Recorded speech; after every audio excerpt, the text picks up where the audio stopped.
Buongiorno, ben ritrovati lunedì 10 di maggio, l'edizione straordinaria di Antenna 3 oggi inizia prima perché in anteprima vi facciamo vedere le immagini dell'inaugurazione del più grande centro vaccinale del Veneto e si trova proprio in provincia di Treviso, in via della Cartiera. Stiamo parlando dell'ex Maber, il simbolo di un capannone dismesso, di una struttura, di una fabbrica di fatto che non è mai partita, diventa il luogo dove donare la vita, dove donare la salvezza, ovvero diventa hub vaccinale, appunto come vi stiamo dicendo il più grande del Veneto. Abbiamo sul posto per noi Lucio Zanatto che è già in collegamento perché alle 12 è atteso l'arrivo del presidente Zaia proprio per inaugurare l'hub. Allora Lucio, ti vediamo, buongiorno. Eccoci. Buongiorno ai telespettatori di Antenna 3. Sì, alle 11 arriverà il presidente Zaia per inaugurare questo centro vaccinale. Con Nicoletta vi facciamo vedere l'ex Maber. Questo è un complesso molto importante all'interno, diciamo così, dell'area a ridosso dello svincolo della Pedemontana Veneta, quindi tecnicamente e logisticamente molto importante. Nato come, diciamo così, centro per un'azienda elettrica, successivamente doveva essere una sorta di centro commerciale di alto livello. Nel tempo per una serie di vicissitudini è diventato di fatto dismesso. Va ricordato che qui c'è stato addirittura un decesso per un senza tetto qualche anno fa che abbiamo raccontato nel corso dei nostri telegiornali. Oggi c'è l'inaugurazione come centro vaccinale grazie alla collaborazione con Bruno Zago della Progest, che ha messo a disposizione questi locali, che ha comprato all'asta, e ovviamente l'ULSS 2 e la Regione del Veneto. Ci sarà a breve il presidente Zaia che inizierà la sua visita da questa scala dove noi ci troviamo, per poi alla fine tagliare il nastro all'interno dove poi ci saranno tutti i discorsi. Io ti restituisco velocemente la linea perché cerco di avvicinarmi al dottor Benazzi, direttore generale dell'ULSS 2, proprio per avere una battuta in anteprima. A te la linea. Benissimo, grazie Lucio. Allora chiedici la linea appena avrai il direttore generale Francesco Benazzi. Allora ieri è stata una giornata un po' di caos, torniamo nella Marca trevigiana, dei 7 punti vaccinali ci sono state tante code, soprattutto nelle sedi di Ponte di Piave e di Villorba. Perché? Perché l'ULSS non si aspettava un'adesione così ampia della classe 50-59, quindi da alcuni giorni sono state aperte le vaccinazioni per i cinquantenni e diciamo fortunatamente l'adesione è stata massiccia. L'anticipazione è stata decisa proprio perché c'erano dei posti liberi a fronte delle grandi forniture, quindi delle grandi disponibilità di vaccini in capo alla regione del Veneto, perché sessantenni e settantenni ancora non hanno aderito al 100% alla campagna vaccinale, tant'è che in questi giorni continua l'appello da parte dell'assessore regionale alla sanità Manuela Lanzarin, dello stesso presidente Zaia, a farsi avanti per poter essere immunizzati e quindi contribuire alla tanto agognata immunità di gregge, che è l'obiettivo di fatto che ci stiamo dando per poter uscire finalmente da questa pandemia. E chi ne è uscito, come ad esempio Israele, i contagi sono pochissimi, oppure chi ha già deciso di togliere il coprifuoco come la Spagna. Parleremo anche di questo nella giornata di oggi, perché in questo weekend notti brave a Barcellona e a Madrid, dove di fatto il coprifuoco è stato tolto. Anche lì le vaccinazioni stanno galoppando, quindi una grossa fetta della popolazione è stata immunizzata e così il governo ha deciso di togliere il coprifuoco. La gente inevitabilmente si è riversata nelle strade della Spagna facendo festa, e quindi apriremo anche uno scorcio sulla Movida per cercare di capire con gli ospiti che avremo in studio e collegati via Skype a che cosa potrebbe portare anche una liberalizzazione di questo tipo. Allora noi aspettiamo Lucio Zanatto, che appunto sta avvicinando il direttore generale Francesco Benazzi, ma intanto vi diamo una notizia di cronaca, una notizia attesa perché ieri sera nel corso dei nostri notiziari abbiamo fatto sentire l'appello del comandante della Polizia Locale di Treviso Andrea Gallo. Si cercava il pirata della strada che ha investito e ucciso in via Podgora Luciano Per, un pensionato di 76 anni. Ebbene, è stato identificato il pirata della strada che ha ucciso il 77enne, perdonatemi, non 76enne, e si tratta di un residente in un comune limitrofo a Treviso che è stato immortalato sia da una telecamera privata posta su via Podgora che dalle telecamere di videosorveglianza in uso al comando di polizia locale. Il proprietario della vettura incriminata è ora irreperibile. Questo avvalora il fatto, e ha spiegato il comandante Andrea Gallo, che la sua scomparsa sia direttamente collegata ai fatti tragici di sabato sera. L'appello a costituirsi muoversi non era stato fatto perché gli investigatori fossero senza prove o tracce, ma solo per accelerare la sua cattura. L'impegno degli investigatori al lavoro per tutta la notte tra sabato e domenica ha portato in poche ore dunque alla soluzione del caso. Era assolutamente necessario, ha evidenziato il comandante, riuscire a trovare il veicolo coinvolto. Non è stato per nulla semplice, ma alla fine le immagini inchiodano il pirata della strada senza ombra di dubbio. Dovrebbe essere sì. Colleghiamoci subito con Villorba, Lucio Zanatto, c'è il presidente Luca Zaia. Centri come questi danno un'accelerazione paurosa e mancano i vaccini. Voglio ricordarvi che la fornitura settimanale è di circa 200.000 dosi, noi abbiamo un potenziale, se ci mettiamo con la macchina a motori a pieno, di 100.000 dosi al giorno, fate un po' voi. Adesso si va via a scartamento ridotto a 40.000 dosi al giorno. Però bene, sta andando bene anche i 50-59 aperti da sabato e non escludo sorprese nei prossimi giorni. Ma questi vaccini che mancano arriveranno? Dicono di sì, e noi voi capite che dipendiamo dal contratto europeo. Ho parlato con il generale Figliuolo che sarà qui in settimana, che poi voi sapete che il contratto europeo l'Europa li manda agli Stati membri, poi vengono smistati e sembra che da giugno ne arrivino molti, però noi se ne avessimo già adesso potremmo far molto di più.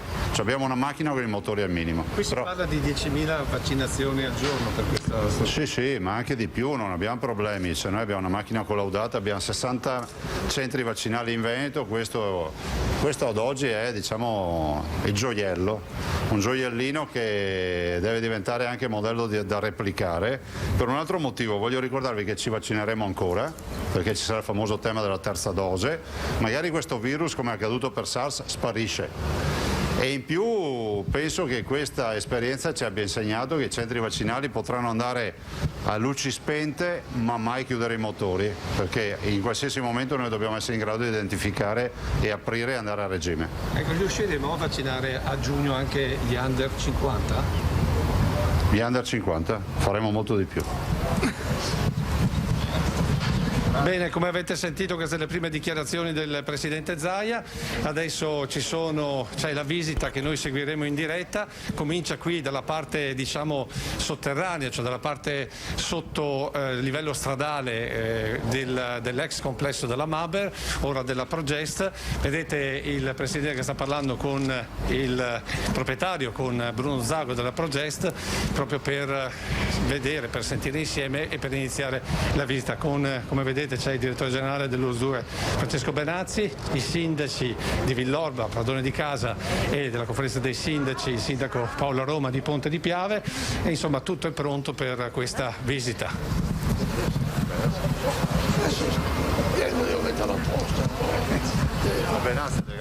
Ecco, adesso noi continuiamo a tenere la linea perché appunto ci sono i convenevoli, come vedete c'è un parterre, anche se ovviamente con i giusti distanziamenti, che seguirà proprio questa visita a questo hub vaccinale. Ecco, vediamo in arrivo anche il sindaco di Treviso Mario Conte, pronti per cominciare la visita in questo centro che punta, come avete sentito, ad essere un punto di riferimento non solo per il Veneto ma per tutta Italia, per efficienza e per gestione appunto delle vaccinazioni. Adesso inizia, come vedete, la visita e inizia attraverso il centro vaccinazioni, cioè l'entrata del centro vaccinazioni, poi proseguirà dalla parte verso l'alto per poi scendere di nuovo qui dove vedete il presidente per quanto riguarda poi, diciamo così, la parte ufficiale con il taglio del nastro. Adesso noi cerchiamo di seguire l'inizio di questo. Che non è rusa in questo, non è ruggine. No, questo è acciaio di altissima qualità, tu ti chiami ruggine. Si chiama Corten. È bene ricordarle queste cose, tanti è ruggine, no, è così, questo resta così a vita. Cominciamo perché i nostri telespettatori vogliono vedere questo gioiello che è stato preparato. Faremo tutto adesso. Adesso arriva il Monsignore per la benedizione e poi entriamo. Ah, quindi la benedizione parte da qua? Sì. E facciamo appello ai 50-59, sono gli ultimi giorni per prenotarsi, bisogna che si prenotino. Invece il 60-69? Sta andando bene, passiamo al 70% di prenotazione, ho visto i dati stamattina in video in riunione. Il 50-59, 1 su 2 si è o vaccinato o si è prenotato, e penso che possiamo chiuderla bene anche quella, però adesso bisogna prenotarsi. Quanto conta il fatto che abbiamo più vaccini della Pfizer piuttosto che AstraZeneca? Conta che bisogna vaccinarsi. Ciao. Ecco, siamo pronti con il vicario del Vescovo di Treviso, siamo pronti per la benedizione, quindi anche per l'inizio della visita ufficiale. Come vedete alle spalle del Presidente Zaia è arrivato anche il signor Prefetto Maria Rosaria Laganà, il Comandante dei Carabinieri, il Questore di Treviso. Direi che insomma, le massime autorità sono presenti proprio per iniziare questa visita e l'inaugurazione di questo centro vaccinazioni, un centro vaccinazioni che si pronuncia davvero di grande entità e di grande livello per quanto riguarda l'organizzazione diciamo così, di tutta la macchina vaccinale, che ricordiamo ha diversi step importanti. Adesso vediamo cosa succede, stiamo seguendo in diretta quello che è diciamo così, il protocollo, quindi entriamo direttamente, seguiamo diciamo così, il flusso di persone, ovviamente cercando di fare spazio a tutti insieme. Credo che entriamo, ecco, c'è stata già la prima variazione, sembrava che dovessimo fare il passaggio dalla parte alta, invece stiamo entrando già direttamente diciamo dove ci sarà il taglio del nastro. Ecco, questa è la prima sala, adesso sentiamo un attimo, cerchiamo di raggiungere il Presidente. Adesso cerchiamo di continuare, io spero che la linea tenga, perché essendo una struttura di acciaio e cemento il problema della trasmissione potrebbe evidenziarsi, per cui se io non vi sento voi riprendete la linea dallo studio e io continuerò a descrivere la situazione finché appunto non ci saranno delle altre situazioni. Chiedo scusa, cerchiamo di passare avanti. Ecco qua il primo centro d'entrata, eccoci qua che stiamo entrando. Vai Nicoletta.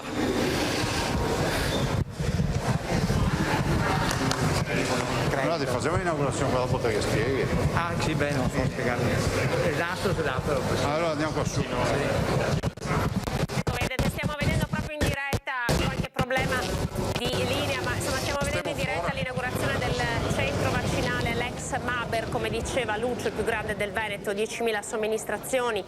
Davvero una potenza di fuoco, che era un po' quello che è stato richiesto, che ha sempre richiesto la regione del Veneto. Abbiamo una Ferrari e stiamo viaggiando con una 500 e è inaccettabile questo, quindi una volta ottenuta una fornitura più cospicua di vaccini, ecco il nuovo centro vaccinale, uno dei più grandi, che va ad aggiungersi ai 7 già presenti nella Marca. Andiamo a vedere. Ovviamente siamo in diretta, quindi sono cose che possono succedere, lo zaino che si sgancia sul posto, ricordiamo ci sono Lucio Zanato e Nicoletta Rizzetto. Avete visto, il governatore Zaia si è lasciato andare già alle prime dichiarazioni, ancora prima di vedere i locali di proprietà dell'imprenditore Zago. Ecco, torniamo in onda. La benedizione. Questo luogo nel quale converranno migliaia di persone proprio per la salute, per il bene pubblico, il bene delle famiglie di ogni persona. Ecco un attimo, iniziare che non posso farci, ho due mani sole. Nel nome del Padre, del Figlio e dello Spirito Santo. Amen. Il Signore Gesù, che ha dato ai Suoi discepoli la missione di curare gli infermi, sia con tutti voi e con il tuo Spirito. Padre delle misericordie e Dio di ogni consolazione, guarda con affetto di predilezione ogni persona che soffre e quanti prestano loro assistenza e aiuto. Allora affidiamo proprio al Signore la salute degli infermi e la nostra supplica per ottenere la divina benedizione su questo luogo di cura per quanti qui si prodigheranno a loro servizio. Preghiamo insieme dicendo: benedici Signore chi confida in te. Benedici Signore chi confida in te. Tu che sei venuto a curare gli infermi e a sanare i contriti di cuore, visita questo luogo con la tua consolazione. Preghiamo. Benedici il Signore chi confida in te. Tu che predicavi il Vangelo del Regno e guarivi ogni infermo, mostra a tutti la dolcezza del tuo amore. Benedici il Signore chi confida in te. Benedici Signore chi confida in te.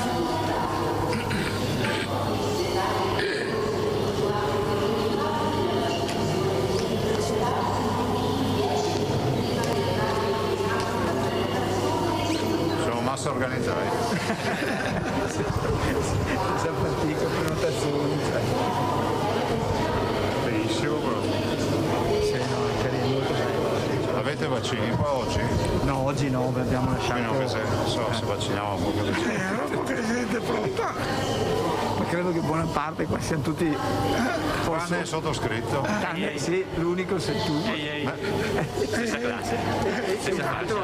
Cioè tutti giovani, che figura che facciamo? Siete troppo giovani, questo è il problema per noi voi. Troppo giovani. Ma cosa è questa roba? Che sarà una spina?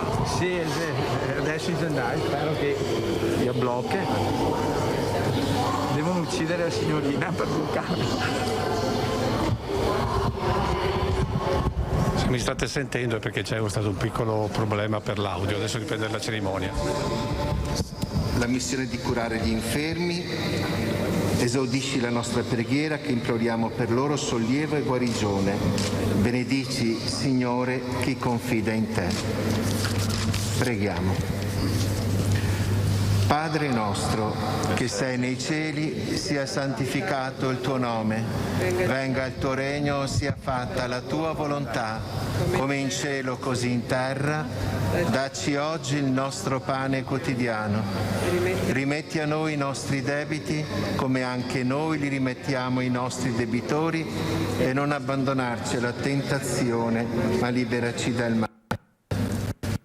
Padre onnipotente e misericordioso, fonte di ogni benedizione, tu hai affidato all'uomo le cure premurose del tuo popolo. Esaudisci le nostre umili preghiere. Fa che questo luogo diventi luogo di benedizione e di carità autentica. Qui i medici esercitino con sapienza la loro difficile arte. Qui il personale sanitario presti con sollecitudine il proprio servizio. Qui vengono i fratelli e le sorelle ad essere curati e aiutati per recuperare prontamente la salute e così renderti fervide grazie dei benefici ricevuti per Cristo nostro Signore. Amen.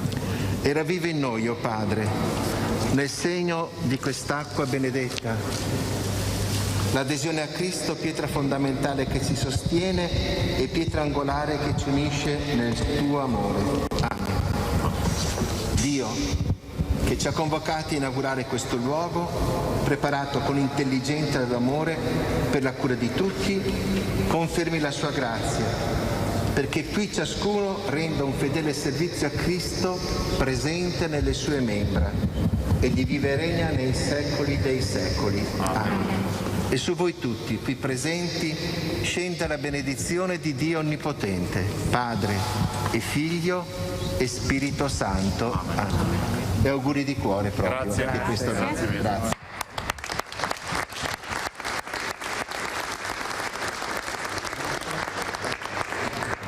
Cosa farò qua?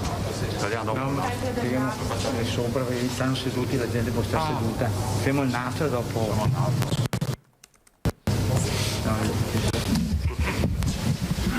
Ecco, adesso c'è il taglio del nastro, spero che riusciate a vederlo.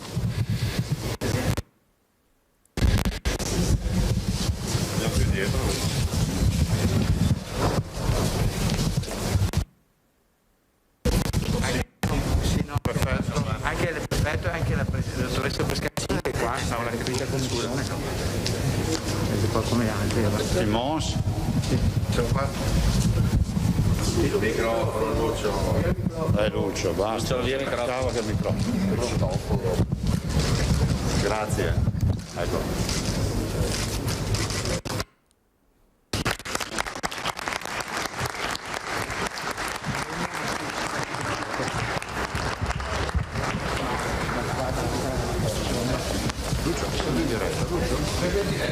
Il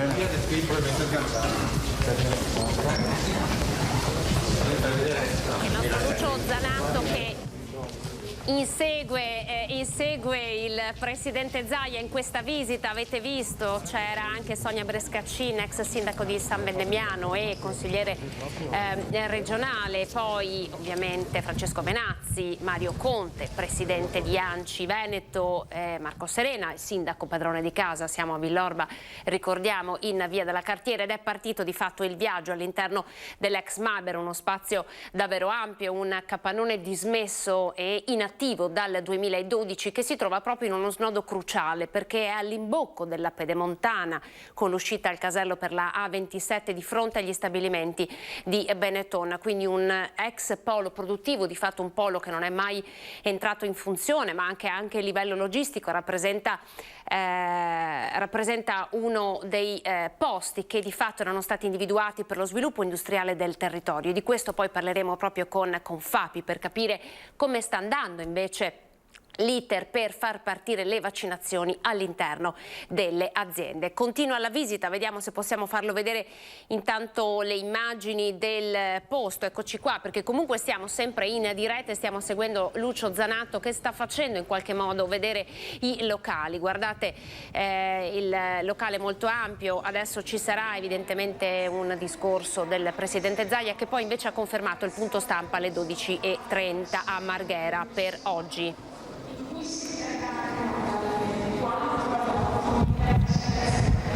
Mi senti? Mi senti? Sì, Lucio, ti sentiamo bene, Lucio. Anna, mi senti? Sì, Mi Lucio, sentite? noi ti sentiamo. Sei sempre in diretta. Ecco, allora adesso, dopo il taglio del nastro, adesso siamo alla presentazione vera e propria. Adesso cerco di farvi sentire tutto quanto.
Quindi lo ringrazio.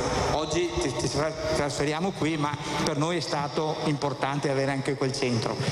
Poi ovviamente un grazie a tutti quelli che hanno lavorato, dal Dipartimento di Prevenzione, l'Ufficio Tecnico, l'Ingegner Vanzo, ma al Rotary Club, alla Protezione Civile, cioè al nostro economato, ma in particolare un ringraziamento a Bernie Zambon, che è stato lui il tramite per questo centro. Quindi grazie Bernie per il lavoro fatto. E alla fine, ecco, una grande soddisfazione. Io ringrazio il Presidente di essere qui perché ci onora con la sua presenza, e questo centro noi speriamo veramente diventi un hub di riferimento importante quando ci saranno tantissimi vaccini, perché chiaramente andremo a vaccinare anche a ore tarde per poter agevolare chi lavora, che è fondamentale per catturare i giovani e per catturare chi ovviamente è impegnato in imprese produttive. Lo spiegheremo dopo il centro. Ringrazio di cuore. Adesso darei la parola, anzi la parola, gli passo il microfono. Allora, è al dottor Bruno Zago che ha gentilmente concesso questa struttura. Ma io ho poco da dire. Saluto tutti, non ho l'elenco, sicché non vorrei poi sbagliarmi. Devo ringraziare il Comune, i miei collaboratori che ieri sera alle 6 erano qua e stamattina alle 6 erano qua. Vanzo e Venio li ha coordinati, Zambon ci ha spinti e siamo arrivati in tempo. Ecco, c'era una cosa che mancava, ieri sera mi chiamano alle 6 che io ero lontano, dove troviamo un po' di vino? Si sono dimenticati che Zambon ne aveva vino. Abbiamo risolto, grazie a tutti, e speriamo che questo centro possa fare il massimo per tutti quanti e per tutta la comunità. Grazie. Se siamo riusciti a fare molto in fretta, questo centro diventerà operativo da mercoledì. Un grazie lo dobbiamo, come ha sottolineato anche il dottor Benazzi, a Marco Serena, il sindaco. Grazie. Grazie. Buongiorno a tutti, saluto tutte le autorità presenti, i colleghi sindaci che sono con noi, il Presidente, il dottor Zago e il nostro Direttore Generale Francesco Benazzi. È con grande piacere che diamo oggi questa presentazione in attesa dell'avvio mercoledì di questo nuovo hub vaccinale, i cui numeri ci sono stati ricordati poco fa dal Presidente, dal Direttore Generale, insomma un centro importante che darà nuovo sprone alla veloce vaccinazione. E quindi grazie all'ULSS per tutto quello che sta facendo la Regione Veneto e grazie anche agli imprenditori illuminati che per fortuna il nostro territorio ha. Io, consentitemi, volevo anche mandare un ringraziamento all'associazione che si è privata in questi 3 mesi della propria sede al Bocciodromo di Villorba, in cui nel giro di 3 mesi sono stati fatti, pensate, 74.000 vaccini, un numero importante e che dimostra con quanta abnegazione tutta la popolazione ha aderito ma si è prestata per aiutare. Pensate, sono solo i numeri di Villorba. In questi 3 mesi abbiamo oltre 900 ore di volontariato dedicate, cioè una risposta incredibile. Concludo ringraziando tutti, la Protezione Civile e tutti quelli che anche spontaneamente ci hanno voluto aiutare in queste settimane di intenso lavoro. Auguro ai sanitari un buon lavoro nell'interesse della nostra comunità e della salute della nostra comunità. Grazie a tutti e grazie al signor Zago. La parola al Presidente della Regione, Luca Zaia. Sì, grazie e buongiorno a tutti. Chiederei intanto un grande applauso per Zago, per Bruno Zago.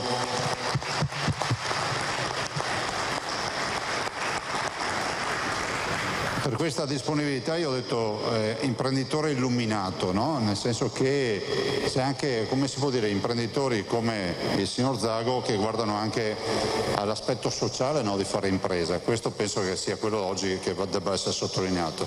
Questo è un grande centro vaccinale, come avete visto, avete sentito i numeri dei 4.000, 8.000, arriveremo anche a 10.000 dosi. È uno dei 60 centri del Veneto, siamo la prima regione d'Italia per inoculazione, abbiamo passato i 2 milioni di inoculazioni, quindi considerate che oggi possiamo dire con tranquillità, proprio da oggi, che un Veneto su 3 ha già avuto almeno una dose di vaccino. Sta procedendo bene la vaccinazione, sabato abbiamo aperto alla fascia d'età 50-59 anni, vi annuncio che stamattina, alla riunione di questa mattina, il 52% dei 50-59 anni, che sono 800.000 persone, quindi 400.000 persone si sono prenotate e alcuni si sono anche già vaccinati.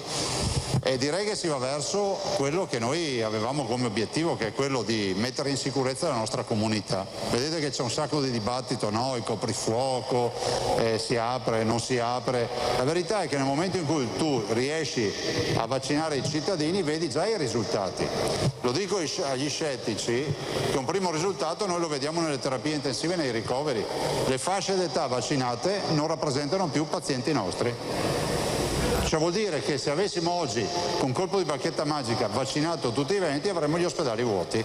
È esattamente quello che è accaduto nello Stato di Israele, piuttosto che sta accadendo a Londra, che ha avuto modo di vaccinare molto di più di noi, o in altre comunità. Pensate che Biden, quando è stato eletto, noi eravamo abituati che quando venivano eletti i presidenti americani parlavano dello scudo spaziale, delle strategie, e Biden ha detto 100 milioni di vaccini in 100 giorni ed è esattamente quello che sta facendo facendo. Il vaccino rappresenta l'unica vera via di uscita, che poi a uno piaccia o non piaccia, e noi rispettiamo le idee di tutti. Però noi abbiamo un obbligo, che è quello di mettere nelle condizioni qualsiasi cittadino di poter vaccinarsi. La vaccinazione è gratuita. La macchina del Veneto è una macchina super organizzata, noi ci mettiamo impegno perché tutte le mattine abbiamo una riunione anche questa mattina ci siamo visti con i direttori generali e stiamo performando bene, perché mediamente a noi forniscono 200.000 dosi la settimana. Considerate che il nostro potenziale di vaccinazione oggi è di 100.000 dosi al giorno. Quindi noi di fatto le finiamo, cioè a volte, come sta accadendo in questi giorni, le diluiamo un po' per arrivare a giovedì, quando arriverà il nuovo contingente di dosi di Pfizer in questo caso, e quindi ci permetterà di vaccinare con un magazzino minimo pieno. Questo è quello che sta accadendo. Ne veniamo fuori. Penso che sia iniziata ufficialmente la fase di convivenza con il virus. Fase di convivenza vuol dire che non bisogna abbassare la guardia, vuol dire che bisogna portare la mascherina, mantenere il distanziamento, ma comunque il peggio ce l'abbiamo lasciato alle spalle. E questa è una regione che ha bisogno di spiccare il volo, siamo pronti. Sembra che ci siano anche un sacco di risorse da parte di finanziamenti comunitari, ricoveri eccetera. Penso che gli imprenditori siano assolutamente pronti con i motori non al minimo, ma ormai anche scarburando un po' per partire, insomma, e questo è un bene della comunità. È stata dura perché abbiamo più di 11.000 morti, siamo l'8ª regione in Italia per mortalità, vuol dire che ci sono, lo dico a chi non avesse capito, ci sono 7 regioni che hanno avuto più morti di noi e purtroppo sono tutte le regioni del nord, perché il virus al nord, non si sa perché, ha picchiato duro. Dopodiché voi penso che tutti siete stati, come si può dire, a tutti noi hanno elargito consigli e altro in TV. La verità è che la sfera in mano della verità non ce l'ha in nessuno ha la verità in mano.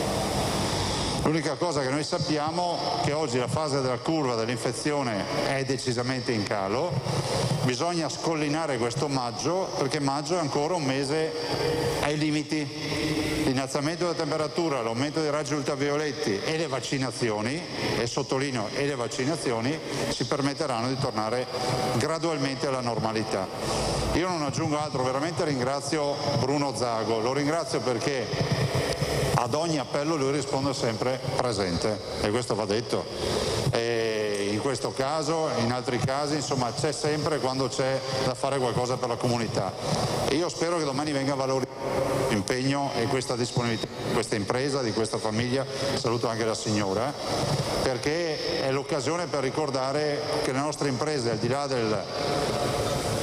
dell'immagine nazionale che si vede sempre in quei servizi televisivi esperti a parlare male del Veneto, le nostre imprese sono questo, sono vicinanza alla comunità, sono disponibilità e sono le stesse imprese che nella prima fase del Covid hanno donato 58 milioni di euro alla nostra comunità. Grazie e buon lavoro. E un ringraziamento particolare a tutti quelli che hanno lavorato per realizzarlo e quelli che lavoreranno per vaccinare. Guardate che qualcuno mi ha detto ma c'è l'URP, c'è il rapporto di relazioni col pubblico. Io non dico di tornare al vecchio sistema di una volta che si andava col salame dal dottor, col salame e la bottiglia di vino. Basta un grazie. Ed essere coscienti che ci chiamano pazienti perché bisogna essere pazienti. Chiaro? Perché a volte qualcuno mi scrive che il purè non è buono in ospedale. Fatelo a casa, in ospedale non siamo un ristorante. Grazie. Avete sentito allora, come sempre, molto chiaro, schietto, il presidente del Veneto, Luca Zaia. Adesso credo che si proseguirà con la visita. Ci muoviamo e ripartiamo con questa visita guidata. Adesso molto probabilmente Anna perderemo il segnale perché ci portiamo all'interno proprio della struttura che è cemento e ferro, e quindi può essere che perdiamo il segnale, però per il momento cerchiamo di tenerlo. Eccoci qua, ci sarà un secondo sicuramente punto stampa, perché qui il tempo scivola via, e il Presidente Zaia poi ha il collegamento alle 12:30 come di consueto nella zona di Marghera, nella sede della Protezione Civile di Marghera. Adesso continuiamo a seguire il Presidente con Nicoletta, adesso scavalliamo dall'altra parte del palco che è stato costruito, tra l'altro una particolarità, gran parte del palco è costruito in cartone compresso, che è, diciamo così, il core business del Progest, quindi tutto riciclabile. E qui vediamo nuovamente il Presidente del Veneto, se riuscite a vederlo e non perdiamo il segnale, che guarda il Leone di San Marco, simbolo del nostro Veneto e della nostra storia. Continuiamo a seguire questa visita, come vedete Bruno Zago, come vedete la famiglia Zago, come vedete il sindaco di Villorba, il presidente dell'USL, insomma tutte le personalità in questo momento. Sentiamo un attimo cosa dice, cerco di avvicinarmi, sentiamo cosa dice. Complimenti. Contento Michele, quando parlavo il Presidente. Ragazzi, andrei avanti.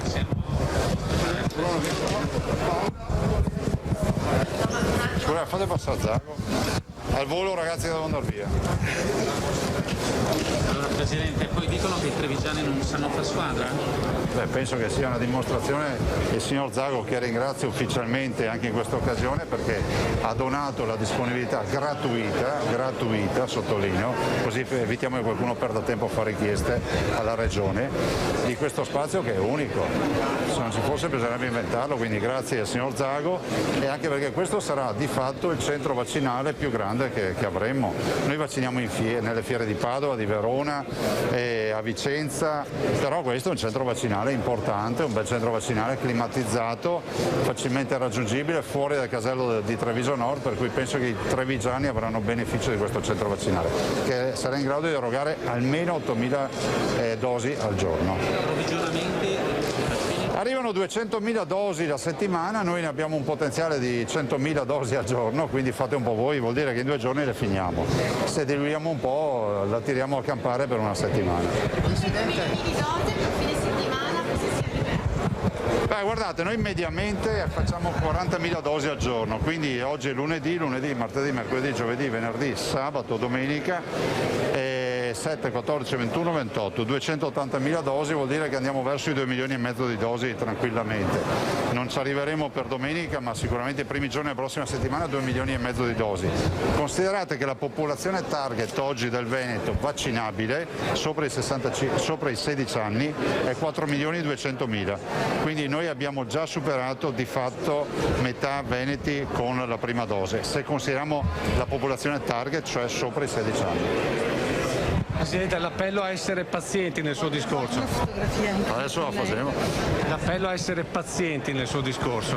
Sì, pazienti sì, perché è fondamentale rispettare i medici, gli operatori, capite che sono grandi numeri, in un centro come questo c'entra una città, 10.000 dosi, vuol dire che c'entra una bella cittadina in un colpo solo, e dall'altra parte sono operatori che fra l'altro, come ho voluto farli organizzare, hanno un processo industriale, quindi hanno anche un minutaggio, è brutto da dire, ma hanno tutto scaglionato, la procedura è codificata in maniera tale che non ci siano perdite di tempo a beneficio di chi viene dopo nella vaccinazione. Anche in relazione a quello che è successo ieri, insomma, a Villorba, c'è stato un po' di assembramento all'inizio. Guardate, può capitare, però prendete l'aspetto positivo, che noi i vaccini li facciamo, qualcun altro fa assembramenti e non li fa. I vaccini sono diventati adesso anche un parametro per ridefinire alcune delle linee guida su restrizioni e limitazioni. Adesso si parla anche di questo coprifuoco da togliere, anche alla luce dei numeri veneti. Come sta andando? Lei il coprifuoco lo toglierebbe? Si parla del 17 che ma Ma guardate, io penso che sia innegabile che verrà tolto. Penso che si possa e si debba affrontare questo argomento, non è il fatto di essere fondamentalisti o aperturisti, non è il fatto di essere incoscienti o coscienti, ma la verità è una sola, che noi abbiamo anche un'offerta turistica che non prescinde da questi valori. Dall'altro c'è anche da dire che la curva dell'infezione si sta abbassando, non bisogna abbassare la guardia perché il virus c'è ancora, stiamo portando la mascherina, però è pur vero che oggi abbiamo almeno la metà dei veneti vaccinati sopra i 16 anni e il 30% dei veneti vaccinati se consideriamo tutti i veneti. La fascia dei 40-49 comincia a sperare di essere vaccinata prima rispetto al cartellone che la al calendario previsto. Fa bene a sperare anche perché avremo sorprese in settimana. Cosa sono le sorprese? Arrivano più dosi? Se sono sorprese non si dice. E su AstraZeneca adesso c'è c'è la chiusura del contratto europeo, noi stiamo accantonando, abbiamo 53.500 dosi accantonate per i richiami, presupponendo il fatto che potrebbero non arrivare più AstraZeneca. E quindi adesso si continuerà a vaccinare con AstraZeneca in Veneto o si tengono per i richiami? Finché c'è fornitura si continua. Eccoci di nuovo in studio. Allora, avete sentito in corso l'intervista al presidente Zaia, che comunque ha già detto la sua all'inizio davanti all'ex Maber quando è arrivato, è stato salutato dai vari sindaci e dal direttore Benazzi. Adesso una nuova intervista ai giornalisti.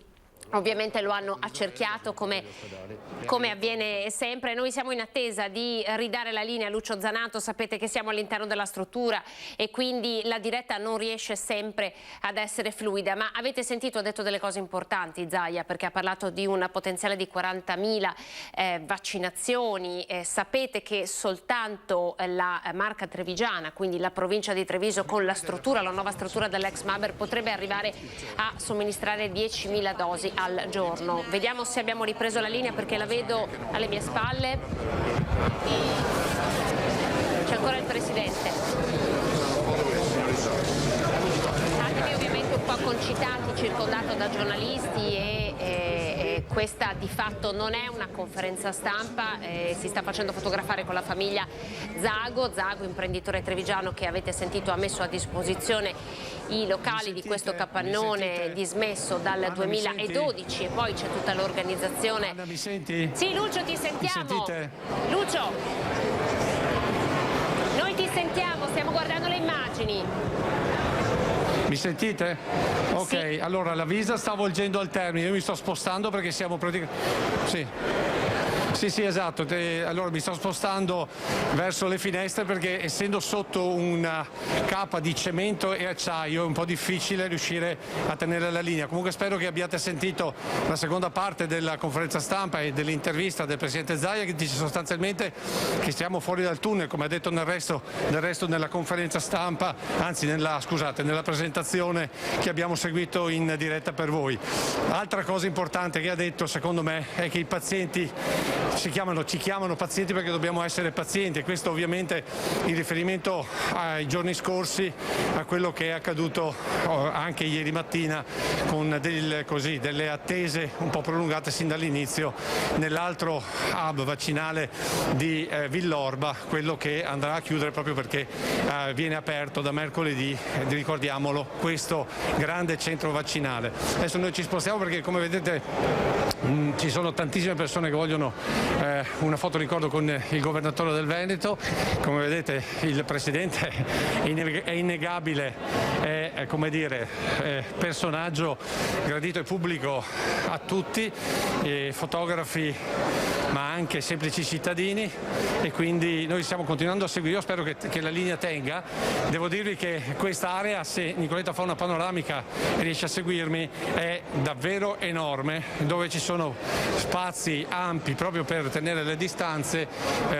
A destra, ad esempio, se panoramica è a destra, Nicoletta, fai vedere che c'è il ritiro certificati, e nella zona verso le finestre dove siamo noi, proprio per il fatto di tenere la linea, ecco perché siamo un po' distanti. Adesso noi cercheremo di tornare vicino al presidente, ma di fatto insomma quello che è stato, che doveva dire, doveva comunicarci nel corso della presentazione, mi pare che ci sia tutto e che l'abbiate completamente seguito. Adesso noi seguiamo la sua uscita.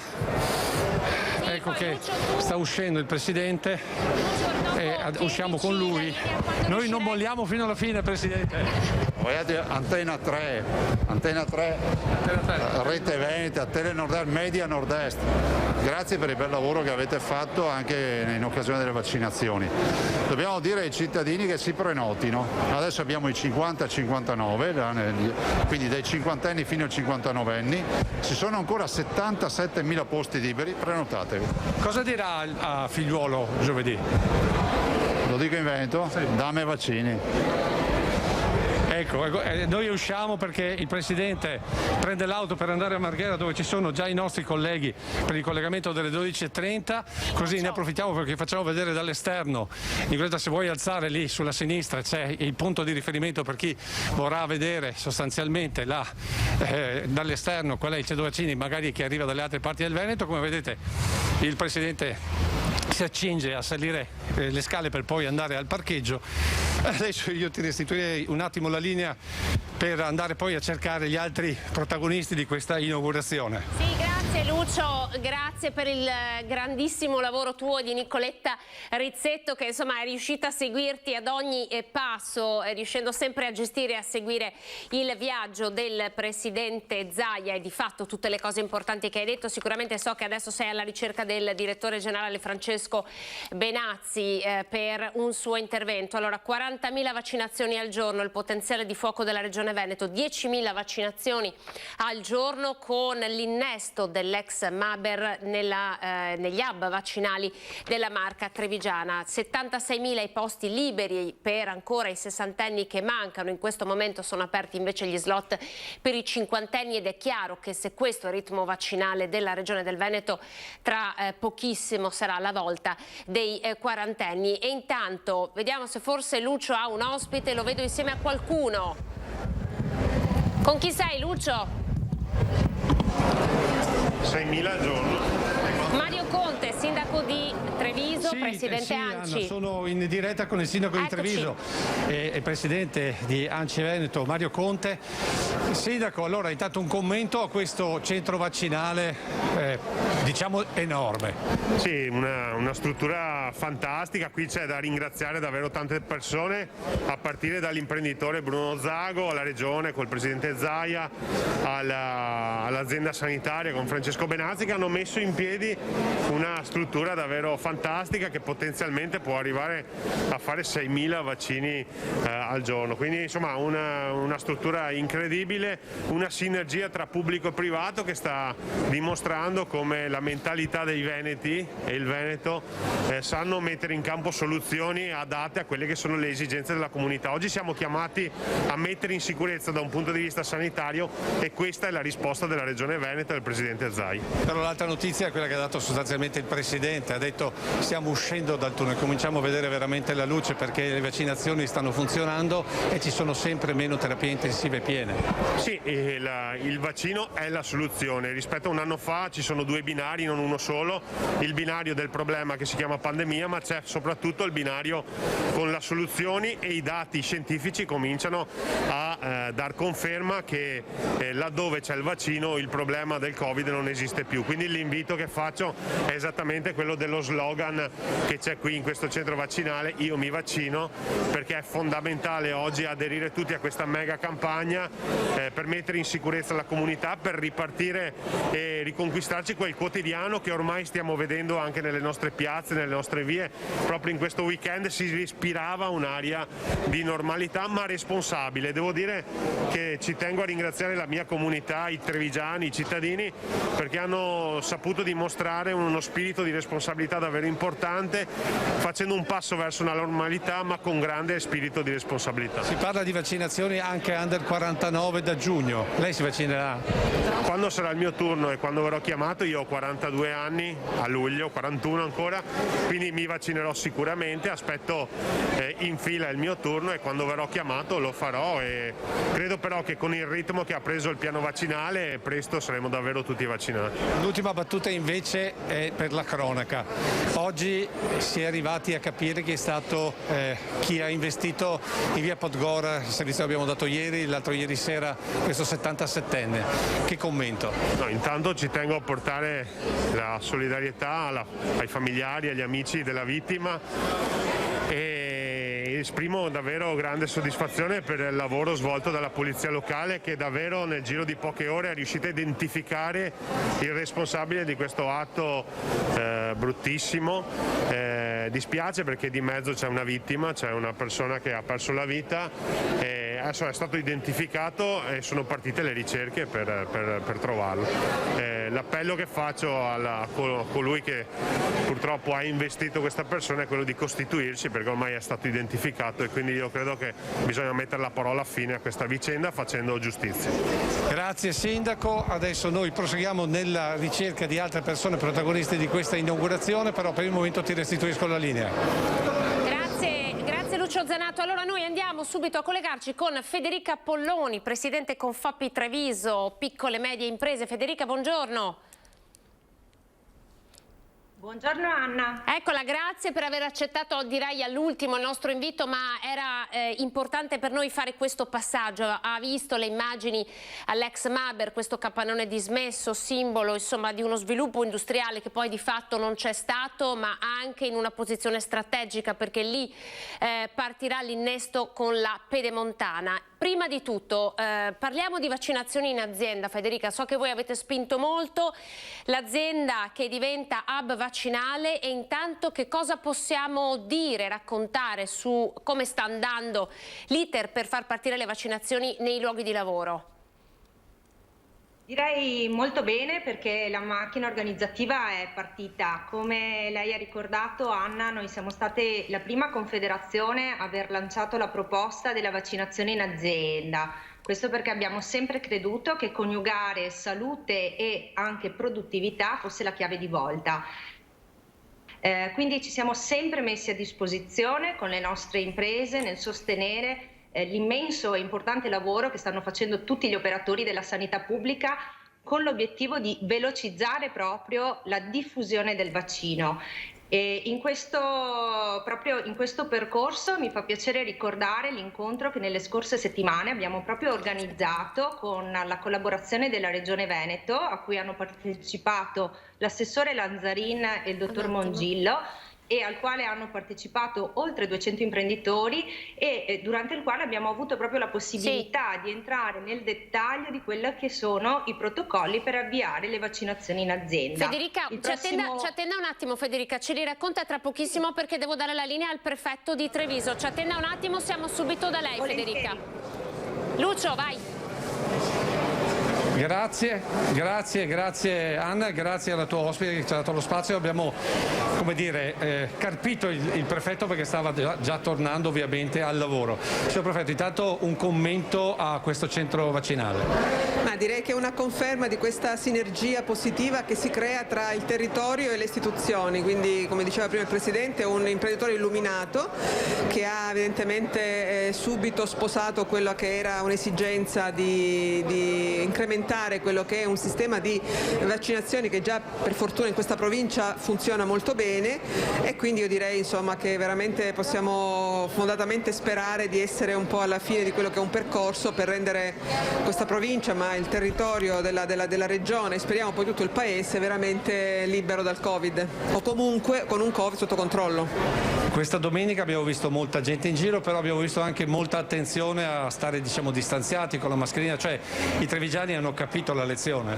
Beh, da un lato bisogna capire, c'era questa voglia, il sole poi, insomma, il bel tempo lo favoriva di riprendere un po' quelle che sono le abitudini, diciamo, anche di riunirsi. Ecco, è importante, è stato registrato, ne parlavo prima anche col sindaco, un diverso atteggiamento più responsabile, e speriamo che questa cosa proceda, perché come abbiamo sentito dire, bisogna convivere col virus. Sicuramente il vaccino farà gli effetti che deve fare, però ecco, direi che alcune sane abitudini, anche se a volte un po' così fastidiose, sarà bene mantenerle per sicurezza di tutti. Ecco, una struttura che può essere d'esempio per tutta l'Italia, questa? Assolutamente sì, il problema è che bisogna trovare appunto le istituzioni e poi anche un imprenditore di successo che però, ecco, non dimentica, come dire, di soccorrere quella che è comunque non dimentica riferimenti alla sua comunità in senso ampio e quindi dà un apporto concreto, perché poi oltre ad essere stata approntata mi pare di poter dire anche in tempi rapidissimi, quindi veramente con uno spirito di solidarietà, di altruismo che effettivamente speriamo abbia degli emuli. Ecco. L'ultima battuta è per il caso dell'omicidio stradale dell'altra sera di questa persona irreperibile che però è stata identificata. Signor Prefetto, un commento a tutta questa vicenda.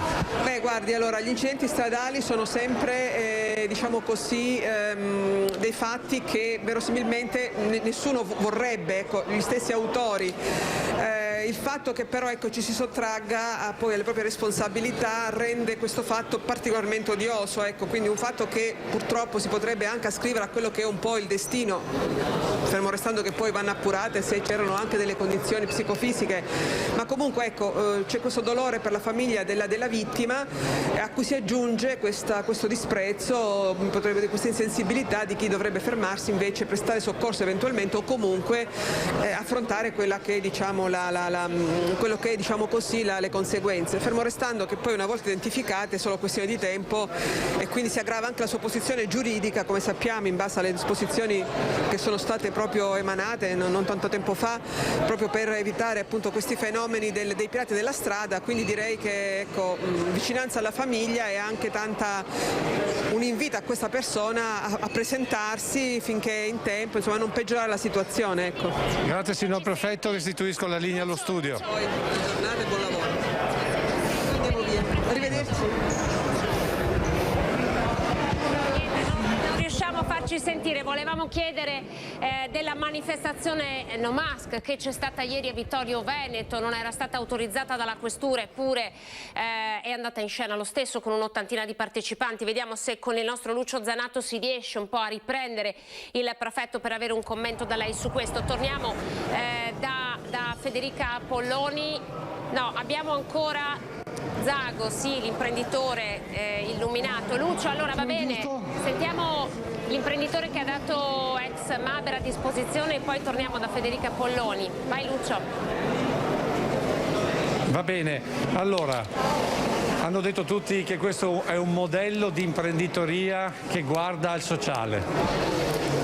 Ma diciamo che questa è un'occasione che ho avuto questa richiesta e l'ho fatta volentieri.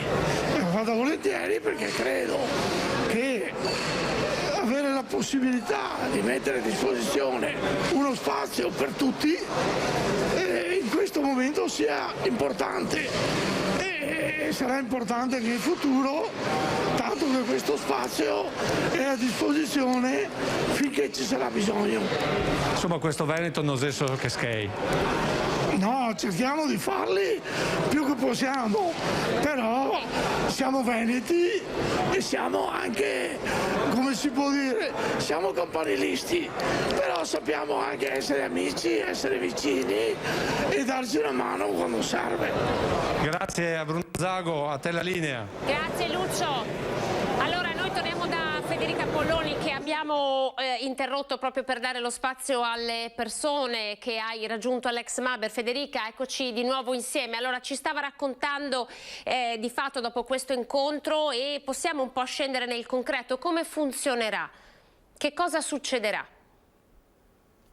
Sì, guardi Anna, proprio il prossimo 25 maggio noi incontreremo i vertici dell'ASL 2 Marca Trevigiana proprio per entrare nel dettaglio di quelli che sono gli aspetti organizzativi, quindi per identificare quelle che sono le sedi vaccinali, e mi congratulo con il collega proprio per l'importante inaugurazione di oggi alle quali le aziende potranno appoggiarsi, oltre ad aver raccolto la manifestazione da parte delle aziende associate per rendere proprio disponibili, ove ovviamente sono presenti le condizioni, anche le loro sedi aziendali.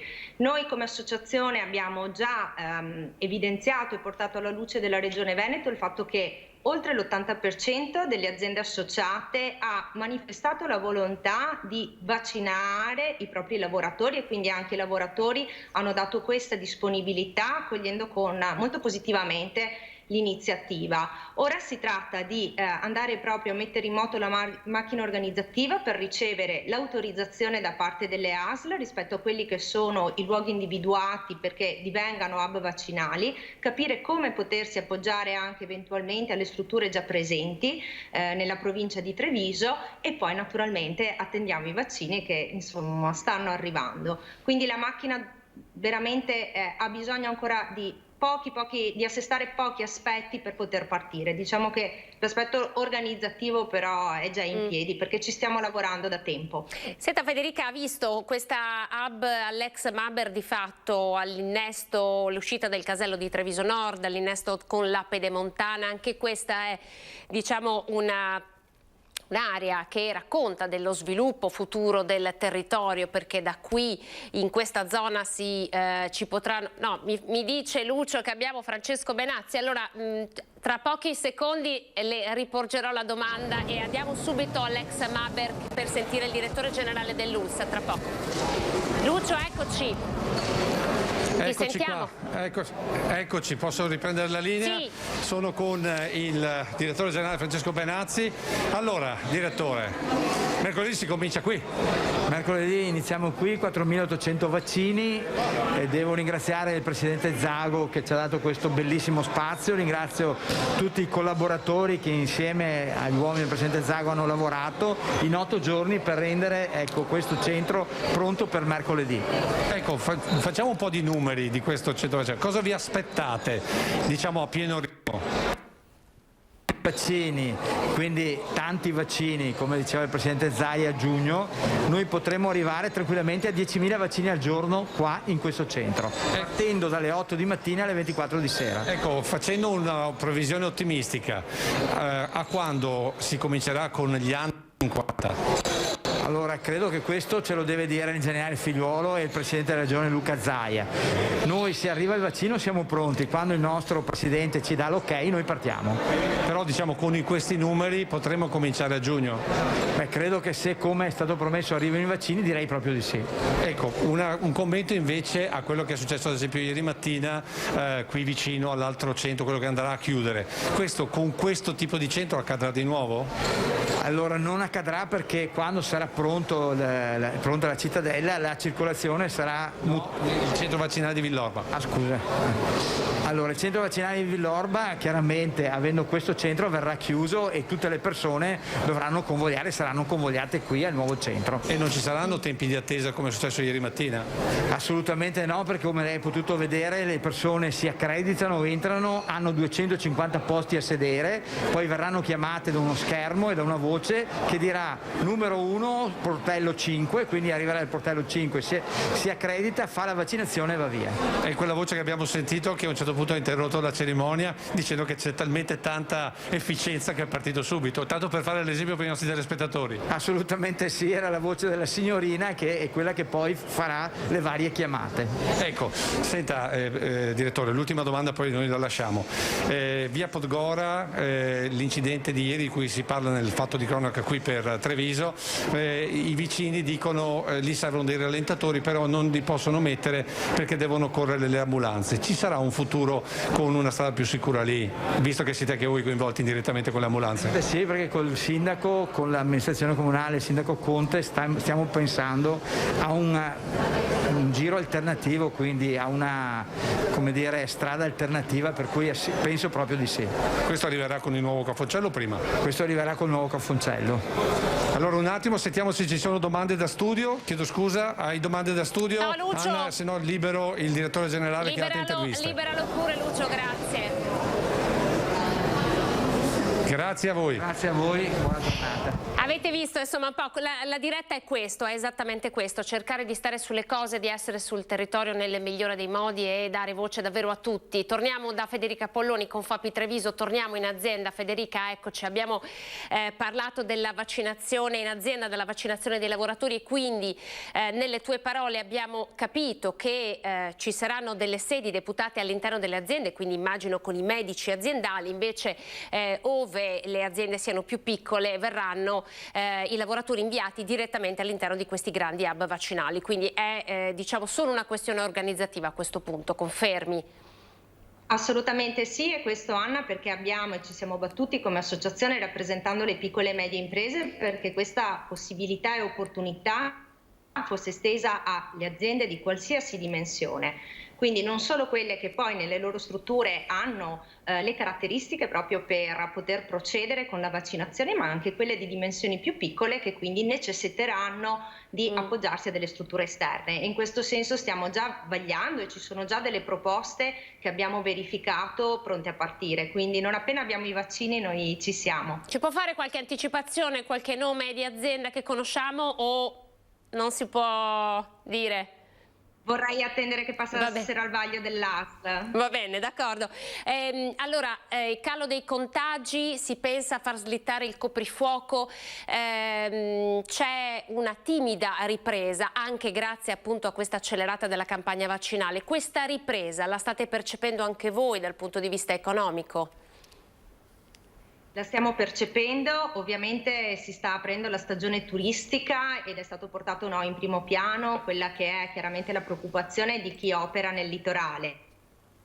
Per quanto ci riguarda, nella nostra provincia c'è una concentrazione di aziende che operano anche con l'estero, quindi fondamentale per noi garantire quelle che sono le condizioni che permettono ai nostri lavoratori di viaggiare e non ricordiamoci poi tutto quello che è il rapporto in filiera con le attività che operano nel settore turistico e ristorazione. Quindi chiaramente dobbiamo guardare a quella che è la ripresa a 360 gradi, ricordandoci sempre che i nostri settori sono interconnessi, quindi è fondamentale non tralasciare nessuno. E cosa ne pensa di questo pass vaccinale? Cioè lei pensa che davvero potrà dare un'accelerata anche allo sviluppo, alla ripresa economica? Lo vedete bene voi? Insomma, è stato piuttosto discusso. Ma allora diciamo che ci sono forse delle considerazioni che ancora dobbiamo perfezionare, però sicuramente ci aiuta in quella che è la gestione delle relazioni e dei rapporti economici, quindi dobbiamo identificare adesso quali saranno effettivamente le condizioni che ci permettono di ripartire in piena sicurezza. Siamo dell'idea che il vaccino in questo momento rappresenti la soluzione e la strada. Stiamo andando verso il nuovo decreto sostegni, che aspettative ci sono? Ma allora, in questo momento sappiamo bene che le forze che sono state messe in campo sono una goccia nel mare, però dobbiamo continuare a dialogare come stiamo facendo e dobbiamo continuare a dare voce a quelle che sono tutte le rappresentanze. Questo è fondamentale. Siamo fiduciosi, diciamo che in questo momento però le nostre energie sono orientate fortemente verso quello che è un'accelerazione della campagna vaccinale e oltretutto insomma la Regione Veneto, e parlo di quelle che sono le iniziative a livello regionale, ha presentato un piano molto interessante per quanto riguarda le misure a sostegno della capacità di competere delle imprese e quindi puntiamo molto anche su quegli aspetti. Quindi digitalizzazione, formazione delle risorse, perché abbiamo bisogno anche di metterci una nuova veste che dia veramente benzina alle nostre aziende. In questo salutate favorevolmente ovviamente l'arrivo dei fondi del recovery? Certamente, certamente. Quest'anno è servito molto alle aziende per capire come rivedere i propri business, dove concentrare i propri investimenti, quindi sappiamo che quando arriveranno questi fondi le riflessioni importanti sul come utilizzarli al meglio in azienda sono state fatte. Grazie Federica, grazie per essere stata con noi. Allora, lei di fatto ci ha dato una buona notizia, quindi la campagna vaccinale sta andando avanti, abbiamo visto questa grande struttura, ma sappiamo anche che le piccole e medie imprese si stanno organizzando, hanno lottato per poterlo fare e probabilmente ci siamo. Grazie, grazie Federica Polloni, arrivederci, buon lavoro. Grazie Anna, grazie a voi, buon proseguimento. Allora, queste sono le vaccinazioni in azienda e poi c'è un'altra buona notizia che è quella legata al protocollo per la riapertura delle RSA, le case di riposo, e probabilmente è proprio di questo che si parlerà tra pochissimo nella conferenza stampa all'unità di crisi di Marghera, conferenza che comunque è stata convocata nonostante il presidente Zaia fosse a Villorba in via della Cartiera poco fa, ma la conferenza stampa appunto è stata confermata. Diamo la linea a Lucio Zanato, perché ci ha promesso che ci avrebbe portato proprio all'interno dei locali, ci avrebbe fatto fare un virtual tour, quindi davvero in anteprima, perché le vaccinazioni partiranno soltanto mercoledì. Siamo con Lucio e anche con un ospite. Lucio, siamo da te. Sì, sono con l'ingegnere D'Adalte, che è responsabile dei servizi informatici dell'ULSS 2, giusto? Senta, ingegnere, abbiamo visto l'inaugurazione, abbiamo sentito le autorità, però insomma io che vengo a vaccinarmi tra qualche giorno vorrei capire come funziona sta roba. Ce la può spiegare? Adesso cerco di spiegarvelo. Allora, il cittadino arriva da quella parte, passa il varco della temperatura e poi, essendosi già prenotato, si dirige in uno di questi 4 totem che vedete in questa stanza. Avviciniamoci così vediamo un attimo. Allora, il cittadino quando arriva e ha la sua prenotazione inserisce, diciamo, come è illustrato, inserisce la sua tessera sanitaria o con la carta d'identità e codice fiscale la avvicina al dispositivo. Quando lo fa, praticamente, se è in anticipo rispetto, diciamo, al suo orario, gli viene segnalato. Questa è una misura, diciamo, per evitare, diciamo, gli assembramenti. Quelle cose che sono capitate tipo ieri mattina a Villorba. Esattamente. Ecco, quindi avete visto la prima cosa, se siete in anticipo la macchina vi dice attenzione perché devi aspettare, quindi arriva giusto. Esattamente, esattamente. Ecco, mettiamo che siamo arrivati giusti, allora cosa succede? Ok, allora adesso verifichiamo, diciamo, una prenotazione. Ecco, vediamo una prenotazione, è ovvio che è una simulazione questa, giusto? È una simulazione perché quanto avete lavorato per sta roba? Sono 2 settimane di lavoro intenso. Allora, nel momento in cui invece ho messo una prenotazione valida, ok, mi dà il numero con cui posso accedere di fatto all'accettazione e poi l'anamnesi. Ecco, quindi, perché c'è un Q-code?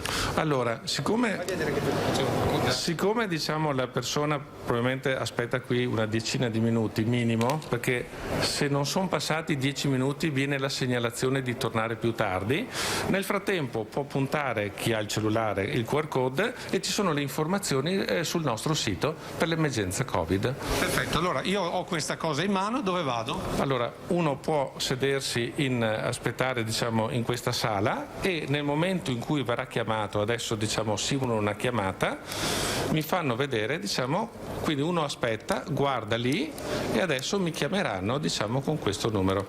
Quindi uno si siede qui tranquillo e guarda come si faceva a Borgo Cavallo una volta. Assolutamente, ha pochi minuti di attesa perché, diciamo, già si è prenotato. Ecco, vediamo se comunque noi andiamo avanti lo stesso.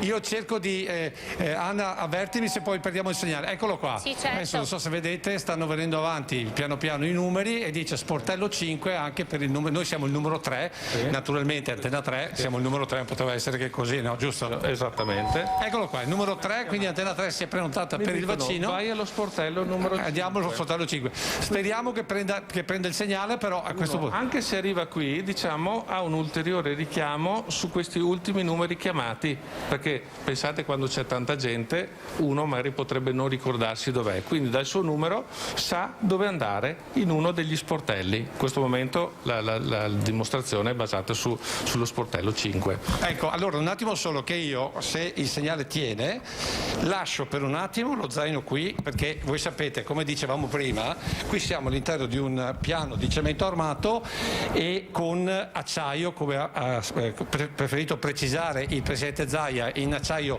Corday, per cui siamo in una gabbia, di fare una gabbia che non porta segnale, però noi lasciando lo zaino qui e tirandoci un po' di cavo andiamo a fare la nostra accettazione, giusto? Tu mi confermi, Anna, che ci stai seguendo? Sì, noi ti sentiamo perfettamente, stiamo seguendo. Bene, allora Generale D'Adalte, bene, abbiamo superato anche l'acciaio Corday, quindi vuol dire che siamo siamo anche fortunati. Adesso cosa succede? Allora, quando uno arriva, diciamo, alla sede dell'accettazione, ok, presenta il suo numero progressivo e gli viene stampata la scheda anamnestica. Cioè, tradotto in italiano? È la scheda, diciamo, dove il medico che fa l'anamnesi, ok, quindi verifica se ci sono problematiche nella vaccinazione, ma l'anamnesi verrà fatta nelle sedie più in là. Qui c'è la stampa del foglio, ok, con l'indicazione, diciamo, dei dati della persona, così il medico, diciamo, che fa l'anamnesi è facilitato e la compila a mano perché è più veloce. Ok, a quel punto cosa succede? Da qui dove ci si sposta? Si prosegue, ecco. In questa linea. Allora, un attimo solo, Anna, attenzione che io adesso riprendo lo zaino e andiamo a cercarci un'altra finestra, per cui se adesso perdiamo il segnale sarà per qualche secondo. Cerchiamo di prendere un... Ecco, andiamo avanti verso la finestra, ingegnere. Noi cerchiamo di andare avanti verso la finestra perché, attenzione Nicoletta, cerchiamo di andare avanti verso l'altra finestra. Tu mi confermi, Anna, che continui a seguirci, perché ripeto, qui siamo noi vi seguiamo, nel bunker. stiamo ammirando davvero i locali che sono stati allestiti, come già detto, no? In un paio di settimane, davvero una macchina perfetta dal punto di vista organizzativo. Devi tenere presente che noi siamo una decina di metri circa, siamo una decina di metri sotto il piano campagna, siamo dentro una struttura di cemento armato con sopra acciaio, per cui è già una fortuna che riusciamo a avere questo tipo di segnale. Allora io ritorno dall'ingegnere D'Adalt, così proseguiamo il nostro racconto. Qui che cosa è successo? Un attimo che adesso fanno una stampa. Ecco, perfetto. Quindi ci sarà una stampa da portare poi naturalmente al medico, immagino. Esattamente, nella postazione lì. Adesso ve la faccio vedere un secondo che viene fuori stampato. Quindi diciamo che per ogni linea quanto personale viene occupato per ogni singolo paziente? Allora, di fatto una o più persone, diciamo, per ogni persona, cioè io arrivo qui, quante persone si occupano solo di me? Allora, sicuramente una persona nell'accoglienza, una persona, diciamo, all'accettazione, una persona, un medico per l'anamnesi e nella parte di inoculazione, diciamo, del vaccino, una o due persone. Quindi avete capito sostanzialmente quante persone si occuperanno di voi per quanto riguarda la vaccinazione, che sia puntuale, precisa e soprattutto sicura. Allora, andiamo avanti perché la Nicoletta ci aspetta. Lucio, quanti metri quadri saranno, All'accettazione mi danno il foglio, diciamo, con la scheda già preimpostata, uno guarda e vede quale postazione libera può utilizzare. Quindi si siede, consegna il foglio, diciamo, al medico, si siede e qui avverrà l'anamnesi. Quindi il medico chiederà problematiche, diciamo, fa la parte proprio di compilazione della scheda anamnestica, ma prima è proprio l'atto medico di fare l'anamnesi. Finito e avuto il benestare, ok, si prosegue. Sempre con lo stesso foglio in mano, ok, si prosegue e si va in uno dei punti dove ci sarà la vera e propria inoculazione. Beh, noi andiamo ovviamente al 3, perché essendo Antena 3 dobbiamo continuare a stare sul 3 noi, no? Allora, viene consegnato il foglio con il benestare del medico diciamo, alla persona che sta preparando l'inoculazione, ok? Quindi la persona si siede, di solito, diciamo, si scopre, diciamo, il braccio e si posiziona in questa modalità. Quindi c'è anche tutta una privacy. Vedete che è molto. Non sono alti come quelli prima, perché in caso di emergenza la persona che è qui può chiamare l'aiuto, diciamo, dei suoi colleghi. Ok? Quindi è stata pensata, per di là c'è la privacy dell'anamnesi, qui invece c'è il bisogno con la vista di poter chiamare supporto se capitasse qualcosa. Avete capito? C'è tutto ragionato passo per passo. Lucio, tra l'altro, ci senti, Lucio? Tra l'altro, dimmi. La scelta grafica di quegli omini a braccia conserte che campeggiano sui muri, chi sono loro? Sono gli anticorpi? Ecco, questi omini che sono stati disegnati, che cosa rappresentano, mi chiedono da studio? Di fatto, diciamo, rappresentano, diciamo, la battaglia e la vittoria verso, diciamo, esatto, il Covid-19. Ecco, due cose ancora. Sì. Una volta vaccinati si va? Allora, vaccinati si prosegue e si va nel punto di osservazione. Un attimo Sì, solo che lo facciamo portaci velocemente perché qua il tempo Lucio, scivola che via. dobbiamo andare in Allora, pubblicità. lo so, ma faccio veloce. Allora, ingegnere D'Adalto, facciamo veloce perché ci siamo vaccinati al numero 3. Venga con me. Senta una cosa, ma io ho notato che tutto questo materiale è in cartone, quindi tutto completamente riciclabile. Assolutamente sì, anzi viene ridata vita alla carta e è stato creato tutto con materiale, diciamo, recuperato dalla carta, assolutamente sì. Ecco, adesso a questo punto dove ci portiamo? Allora, finita l'inoculazione, servono quei 10-15 minuti di osservazione e quindi la persona deve mettersi qui. Ecco, andiamo verso le finestre sempre perché altrimenti rischiamo di perdere il segnale. Quindi vedete, tutte queste sedie sono fatte in modo che uno può sedersi e bisogna far passare quel tempo, diciamo, dato dalle indicazioni, quindi 10-15 minuti. Senta qua, ma quanti metri quadri sono qua di tutta sta cosa? Non vorrei dire, mi pare sono 12.000, ma non vorrei ricordare male. 12.000 metri quadrati. Però non vorrei ricordare male. Allora adesso andiamo verso la dobbiamo finestra andare in perché pubblicità. ci spostiamo solo verso le finestre per essere sicuri del collegamento. Sì, guarda, abbiamo finito. Ci mettiamo qua perché così abbiamo lo Abbiamo la zaino. pubblicità che chiama. Eccoci qua, giù lo zaino, ci mettiamo qua davanti. Ecco qua. Ingegnere D'Adalto, qui allora abbiamo il momento dell'osservazione. Questo è il momento dell'osservazione, che è il momento successivo alla fase dell'inoculazione. Quindi la persona viene qui e per 10-15 minuti deve stare qui tranquillo, sotto l'osservazione dei nostri clinici. Se tutto va bene, dopo 15 minuti va verso l'uscita e lì può stamparsi il nostro certificato vaccinale. Quindi c'è anche una stampa finale. Sì, che vediamo lì proprio un secondo. Se ci fossero dei problemi, quelli vedete sono due ambulatori ricavati, diciamo, per le attenzioni cliniche necessarie. Ecco, tutto questo magari ve lo raccontiamo questa sera perché c'è la pubblicità e poi immagino ci sono i colleghi da Venezia che premono per il collegamento da Marghera. Io ringrazio l'ingegnere D'Adalto per la spiegazione. Speriamo di aver spiegato anche a tutti i cittadini come funziona questa vera e propria macchina del vaccino, questa fabbrica del vaccino, e adesso restituisco la linea allo studio. Grazie Lucio, mancava solo vederti eseguire proprio la vaccinazione, ricevere la vaccinazione, visto che sappiamo che sei prossimo. Grazie. Bene. Arrivederci. Grazie a voi, a dopo. Allora, come già anticipato da Lucio Zanato, che ringraziamo davvero ancora per questo bel collegamento con Nicoletta Rizzetto come operatrice, andiamo in pubblicità, poi in collegamento con il senatore Andrea Ferrazzi, a tra poco.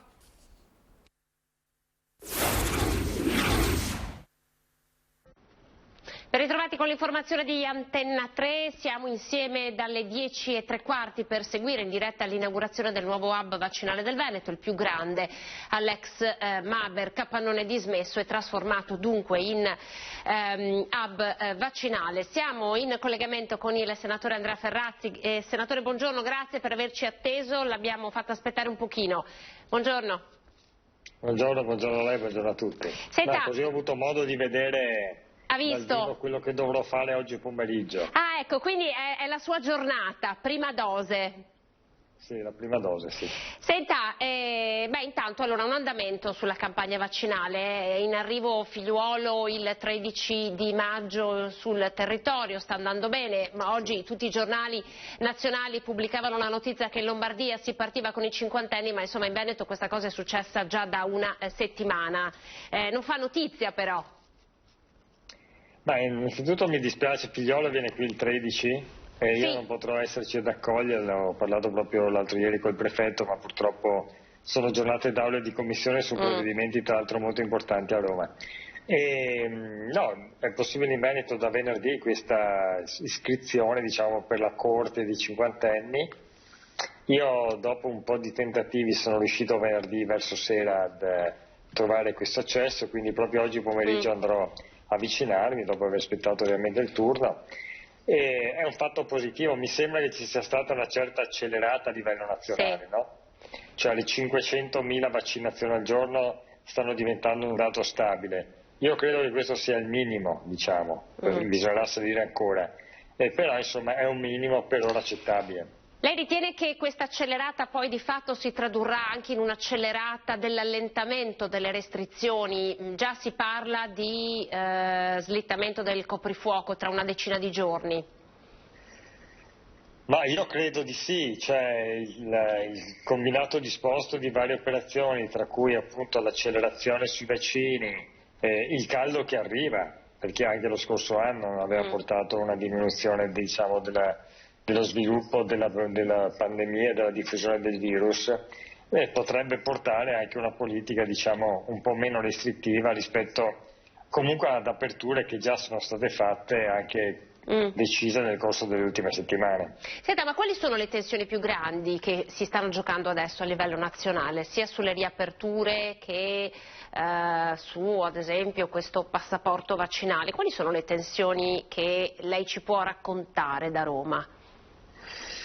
Ma diciamo la tensione più grande dal mio punto di osservazione è che c'è qualche forza politica che vuole massimizzare la visibilità, diciamo, no? Fondamentalmente, all'interno di una coalizione molto ampia invece che vuole un senso di responsabilità, cioè mettere da parte il tema di visibilità e di prendere qualche voto in più rispetto a qualche voto in meno e cercare tutti di uscire compattamente dall'epidemia che è una sciagura per tutto il Paese. Su questo oggettivamente dal mio punto di osservazione la Lega, in particolare Salvini, hanno fatto insomma un'operazione politica non proprio secondo me azzeccatissima, cioè non puoi stare al governo e contemporaneamente attaccare il governo e raccogliere addirittura firme contro le decisioni del governo, cioè è un'assenza di serietà che sinceramente non fa bene al Paese. Capisco la Meloni, è l'opposizione e fa un po' il suo mestiere. Diciamo che questo è stato l'elemento centrale della discussione delle ultime settimane a Roma. Il centrodestra tra l'altro ha dichiarato anche insomma, che nelle prossime campagne politiche probabilmente insomma, andrà unito. Ma sì, ma questo è il motivo per cui vede l'accelerazione e la spinta oppositiva sacrosanta della Meloni sta spingendo un po' sta creando un po' di tensioni con Salvini, no? Il quale anche nei sondaggi sta vedendo che la Meloni sta crescendo, li sta diminuendo e quindi questo lo porta, diciamo, a cercare i due binari. Da una parte stare il governo e rappresentare soprattutto le forze economiche del nord un senso di responsabilità e dall'altro però cercare di ridurre, di aumentare il divario elettorale nei confronti della Meloni. Questa è la tensione grossa dalla quale poi nasce un po' tutto a livello di governo centrale a Roma. Come siamo messi col decreto sostegni? Lei sa che proprio giovedì scorso abbiamo votato in Senato i sostegni, 40 miliardi messi a disposizione, tra l'altro con opera di emendamenti compiuti anche da noi e alcuni importanti anche insomma, da sottoscritto come primo firmatario, che sono ricaduti direttamente sul Veneto. Mi riferisco per esempio ai 700 milioni per l'economia della montagna. Economia della montagna di tutti gli impianti di risalita, dell'economia turistica della montagna, dei maestri di sci, per le partite IVA, cioè tutti i settori che sono stati duramente colpiti e che noi ristoriamo. È importante il fatto che per esempio abbiamo previsto 100 milioni anche nel sostegni 2, cioè nel prossimo decreto sostegni che andrà al Consiglio dei Ministri nelle prossime settimane. Tenga conto che noi mettiamo a disposizione 40 miliardi più altre decine di miliardi per sostenere e rilanciare l'economia. Sono soldi che andranno direttamente a famiglie, imprese e lavoro, perché noi dobbiamo da un lato naturalmente superare l'emergenza sanitaria e dall'altro però aiutare tutte le imprese, tutti i lavoratori che sono in famiglie in situazioni drammatiche a causa appunto del virus. Senta, le faccio un'ultima domanda Ferrazzi, è di oggi la notizia che l'Europa non rinnoverà il contratto con AstraZeneca, lei teme che questo possa avere delle conseguenze sulla campagna vaccinale? Diciamo che la partita AstraZeneca è stata gestita malissimo dall'azienda stessa dal punto di vista della comunicazione se non altro. Dopodiché i dati sulla sicurezza del vaccino sia dal fronte EMA sia dal fronte diciamo, AIFA sono assolutamente rassicuranti. Mi fa anche riflettere il fatto che la Gran Bretagna, che di fatto è a morti zero, ha fatto una campagna di vaccinazione solamente con AstraZeneca ed è funzionato benissimo, anzi è il paese, diciamo, del continente europeo che è uscito per primo dalla situazione di emergenza della pandemia. Quindi io mi sentirei di rassicurare le persone che hanno fatto AstraZeneca eccetera. C'è certamente però il fatto che dal punto di vista, diciamo, quantomeno della credibilità commerciale, della tenuta di contratti, Pfizer e altre aziende sono dimostrate più affidabili, ed è per questo che l'Unione Europea, la Commissione Europea, insomma, sta scegliendo in modo privilegiato le altre aziende. Come una buona azienda. Senatore, buona vaccinazione allora. Buona vaccinazione. Grazie per essersi collegato con noi.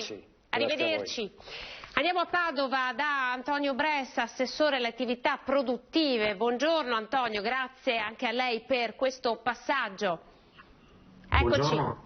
Allora, ha visto le immagini di una Madrid e di una Barcellona a cui è stato tolto il coprifuoco ed è partita in pompa magna la movida. Noi sappiamo che anche questo weekend a Padova, città meravigliosa del Veneto, è stata molto frequentata con le sue piazze, con i suoi tavolini all'aperto. Lei ha in qualche modo liberalizzato i plateatici, quindi dato spazio, concesso gli spazi. Come è andato questo weekend intanto e come commenta queste notti brave, diciamo, che ci portano a immagini che potrebbero essere anche quelle che vivremo noi quando verrà tolto il coprifuoco?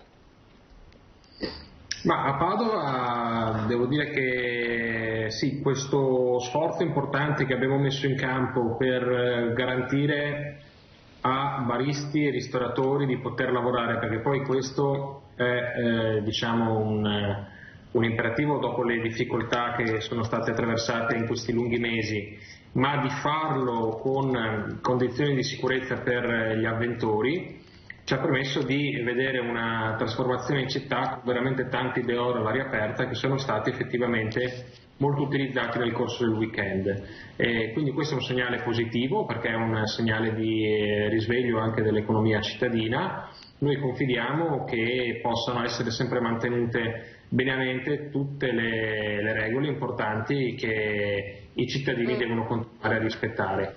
Quindi usiamo la testa e questi spazi, queste concessioni che noi abbiamo anche generosamente ma doverosamente per sostenere queste categorie dato, dobbiamo utilizzarli appunto con rigore, perché dobbiamo venirne fuori ancora definitivamente, e sarebbe un azzardo sbagliato quello ora di sentirsi liberi correndo il rischio di dover tornare indietro rispetto alle aperture che stiamo facendo. L'importante è che le aperture seguano un percorso progressivo, cioè che si è iniziato ad aprire e che non si torni indietro. Per ottenere questo obiettivo ci vuole la collaborazione di tutti e in particolar modo di chi frequenta questi spazi, a cui noi chiediamo la massima responsabilità. Ecco, lo slittamento del coprifuoco come lo vede? Potrebbe essere già tra una settimana? Beh, chiaramente io lo vedo di buon occhio, ma non è che ci sia nessuna parte politica che vede di buon occhio l'esistenza del coprifuoco in sé.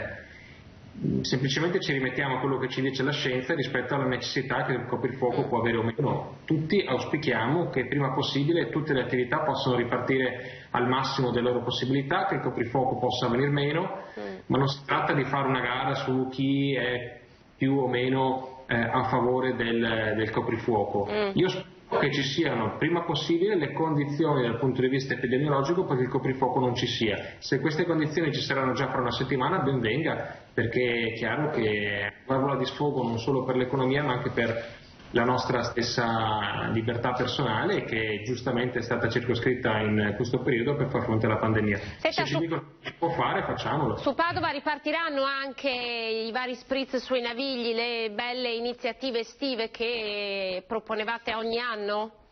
Ci sono le condizioni per farle partire? Allora, noi quest'anno abbiamo promosso questa iniziativa generalizzata sulla città che si chiama Spazi Aperti, e quindi ci saranno molte iniziative all'aria aperta, nei parchi, soprattutto nelle aree verdi, con la presenza di iniziative che comportano anche la somministrazione di alimenti e bevande, come si dice in gergo tecnico, quindi lo spritz piuttosto che iniziative simili. Per quanto riguarda i Navigli, so che è in corso una discussione al loro interno, perché chiaramente non potrebbero queste iniziative svolgersi con le modalità con cui si svolgono una volta. Assembramenti non se ne possono fare, i posti a sedere sono quelli che si possono occupare, e quindi anche in termini di ritorno economico per le attività che poi si impegnano in queste manifestazioni, queste iniziative, insomma è tutto da valutare, e quindi potrebbe essere che si facciano alcune cose, ma sicuramente non sarà l'estate del 2021, l'estate del ritorno alla normalità degli assembramenti. Questo potrà tornare forse nel 2022. E noi ce lo auguriamo. Grazie Assessore, grazie per essere stato con noi, arrivederci, buon lavoro. Grazie. Allora andiamo in pubblicità, ancora un passaggio poi in studio con un nuovo ospite, poi daremo il collegamento a Marghera.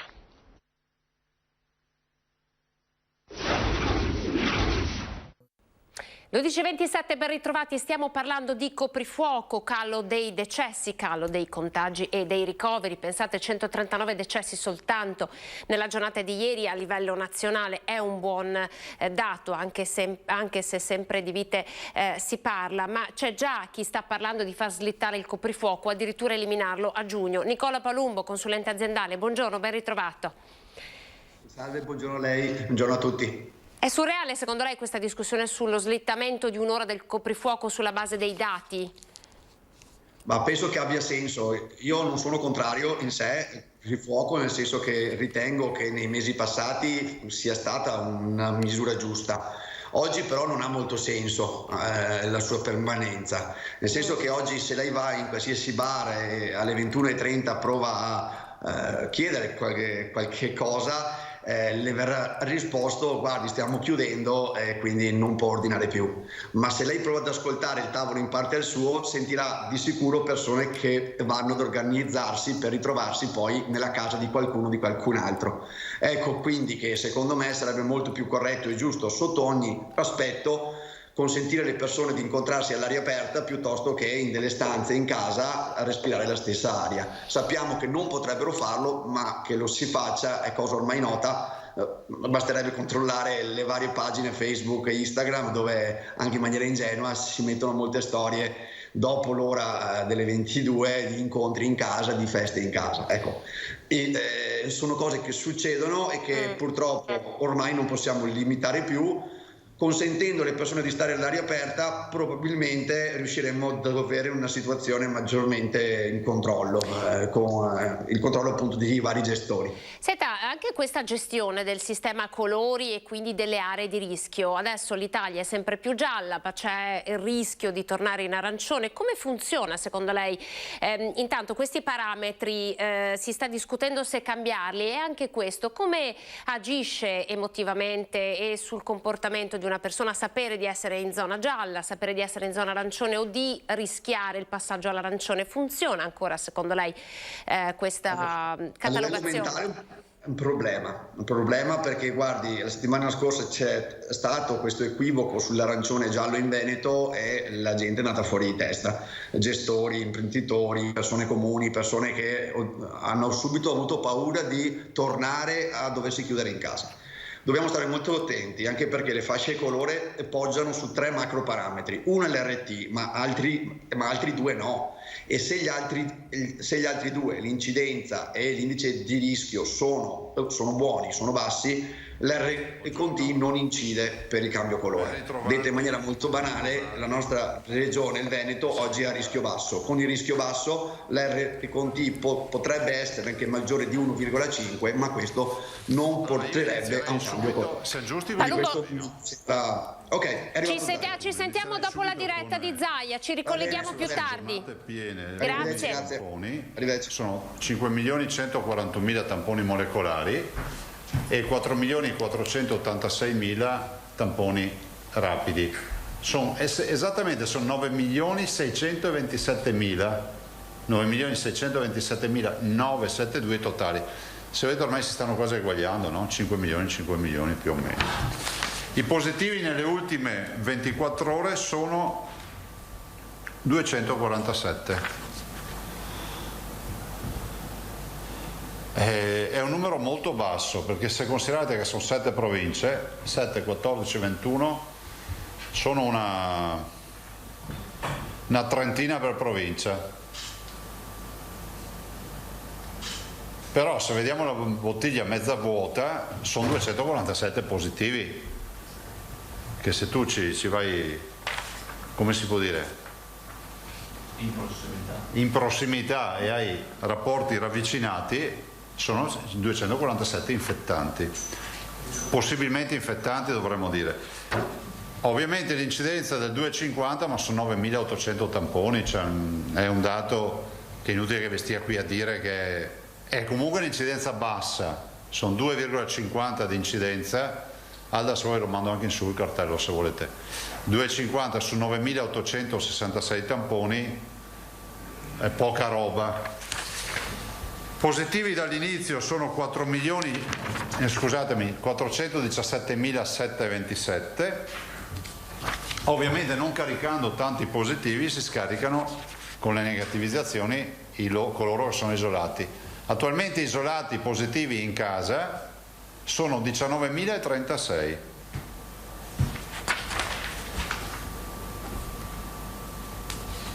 I ricoverati sono 1.171, meno 3, però guardate, questo è il dato del lunedì mattina, domani abbiamo un dato più reale, no? Cioè questo è reale, ma diciamo avremo anche caricati tutti i dati meglio.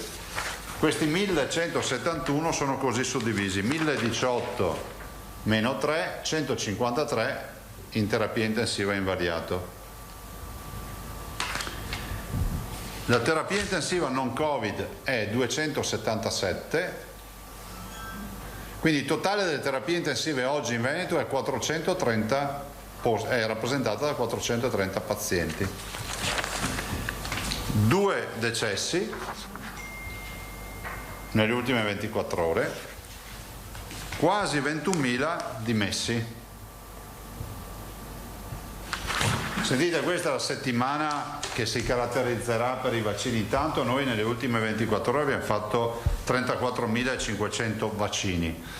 Considerate che noi abbiamo questa curva, se voi guardate l'andamento delle vaccinazioni, abbiamo la curva che sale forte, cioè va a un buon livello di vaccinazione, 40, 45, 47.000, e poi se osservate, non il fine settimana, ma circa lunedì, martedì, mercoledì si va calando, perché la fornitura è il mercoledì sul giovedì. Quindi la nostra impennata è da metà settimana in su e poi ci tocca calare perché non abbiamo più vaccini. In questo momento in magazzino ne abbiamo 178.000 dosi e i conti li fate da soli, dobbiamo vaccinare oggi, domani e anche mercoledì. Considerate che delle 178.000 dosi 53.000 sono AstraZeneca messi da parte per i richiami che non possiamo utilizzare. Fra l'altro ce ne sono 3.500 ancora sequestrate, vi ricordo. Vi ricordate il famoso lotto piemontese, se non ricordo male. Allora, la domanda che ci fanno tutti, ma i vaccini bastano? No. Chiaro, no? Noi stiamo davanti a scartamento ridotto. Questo deve essere un dato chiaro per tutti voi. Il dato positivo qual è? Che chiuderemo sta giornata, non ci arriviamo, però quasi a 2.100.000 dosi, che rapportato al valore, al target della popolazione da vaccinare, vi ricordo che noi vacciniamo dai 16 anni in su, sono 4.200.000 abitanti, vuol dire che noi domani raggiungeremo con almeno una dose un Veneto su 2. Cioè rapportato statisticamente abbiamo erogato dosi che equivarrebbero a un Veneto su 2. Ovviamente qual è l'erogazione? L'erogazione è di 1,5 milioni di prime dosi più altri 600.000 di seconde dosi. Però noi abbiamo erogato una montagna di vaccini, però ci vorrebbero più vaccini. Vi do 2 dati secondo me interessanti, diamo un aggiornamento, questo anche grazie al vostro lavoro, perché c'è chi vaccina che ci porta a vaccinare e quindi questo è il vostro lavoro. Gli over 80 si sono vaccinati per il 96,7%, cioè io non avrei mai pensato di avere una percentuale del genere. Gli over 80 si sono vaccinati dagli 80 anni in su, usiamo i termini italiani, dagli 80 anni in su 96,7%. Dai 70 ai 79 anni, sapete dove siamo arrivati? All'80,9%.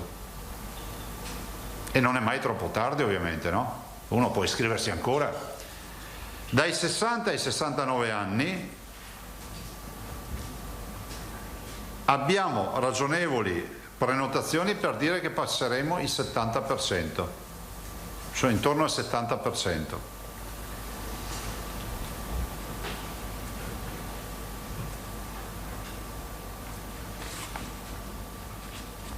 Veniamo ai 50-59. Allora, noi vi do questi dati. Allora, hanno avuto una prima dose 89.343. No, scusatemi, sì, scusate un attimo. 69? Sì, 69.343 hanno avuto la prima dose. Cicli completi 69.168, ne restano da vaccinare 660.949, dopo ve la diamo la tabella. Di prenotati ne abbiamo 288.000, quindi vi do già il dato, di fatto tra prenotati e vaccinati noi abbiamo un veneto di 50 anni su 2 che è già in pista. Restano liberi da qui al 9 di giugno 60.265 posti liberi. Restano liberi per il 50-59, ma comunque per chi volesse prenotarsi dai 50 anni in su, ma il mio appello lo faccio ai 50-59, restano 60.265 posti liberi. Noi faremo l'appello oggi, lo faremo domani e lo faremo anche dopodomani, dopodiché non escludo che ci possano essere novità dalla prossima settimana, perché noi non possiamo lasciare 60.000 posti liberi per chi non si prenota. Quindi i 50-59 hanno fatto sicuramente una grande prenotazione, sicuramente si stanno prenotando. Appello che faccio ai 50-59, visto che le altre categorie sono tutte sopra il 70% poi alla fine, è di correre nella prenotazione, perché poi se decidiamo di aprire ad altre categorie finisce che ti ritrovi nel mare magnum, che è esattamente la situazione nella quale si trova oggi un 60enne o un 70enne o un 80enne che magari non si è ancora vaccinato. Quindi dedichiamo ancora questi giorni, i prossimi giorni, ai 50-59, però attenzione che 60.000 posti liberi ci sono già oggi. Oggi se uno entra nel portale trova 60.000 posti liberi, quindi l'appello a tutti coloro che hanno dei 50-59 di approfittare se hanno deciso di vaccinarsi. Tutti si chiederanno, e Luca cosa fa? Io mi vaccino mercoledì, mi sono prenotato, mi sono anch'io impiantato, quindi ho dovuto prenotarmi alle 6 di sera perché alle 4 era come il pungible, no? Ti rimandava indietro. E quindi sono riuscito a prenotarmi per mercoledì a Godega, e quindi andrò mercoledì pomeriggio. Scusami, deve essere alle 4, perché a me sembrava 15:45. 15:50, avevo invertito. Mi sono prenotato autonomamente, ho anche la traccia del mio telefonino se vi interessa. Non sono un privilegiato e quindi ma guardate, posso dire, è una banalità, perché può essere solo una leggenda metropolitana che diffonde la difficoltà di prenotarsi, perché avete visto quanto ci avete messo chi si è prenotato, 30 secondi, 40 secondi a farla grande, cioè uno che si distrae un po', mangia le patatine mentre fa, arriverà un minuto. Quindi ultimo appello ai 50-59, ci sono 60.000 posti, approfittatene, perché se decidiamo di cambiare la strategia verso fine settimana rischiate dopo di mettervi in coda. Fermo restando che oggi vi confermo che le vaccinazioni sotto i 60 anni si fanno con Moderna e Pfizer, ma non so se vanno avanti all'infinito, perché potrebbe anche accadere che ci sia una revisione dei target di età, per cui poi entrano in campo anche Johnson & Johnson e AstraZeneca. Sono tutti vaccini validi, però oggi lo scenario è questo: sopra i 60 anni tutti e 4 i vaccini, sotto i 60 anni solo 2 vaccini, Pfizer e Moderna. Io passerei la parola a voi, non aggiungerei altro. Oggi abbiamo inaugurato un bel centro vaccinale di Villorba, penso che sia uno dei più grandi, nel senso che mi va di valorizzarlo, perché anche qui è un imprenditore. L'altro ieri abbiamo citato Luxottica, la famiglia Riello, Ermec, che ringrazio ancora per la disponibilità, Marzotto a Valdagno, insomma tante realtà che si mettono a disposizione. Ci sarà Renzo Rosso poi su Bassano, le fabbriche Pengo, gli stabilimenti Pengo, no?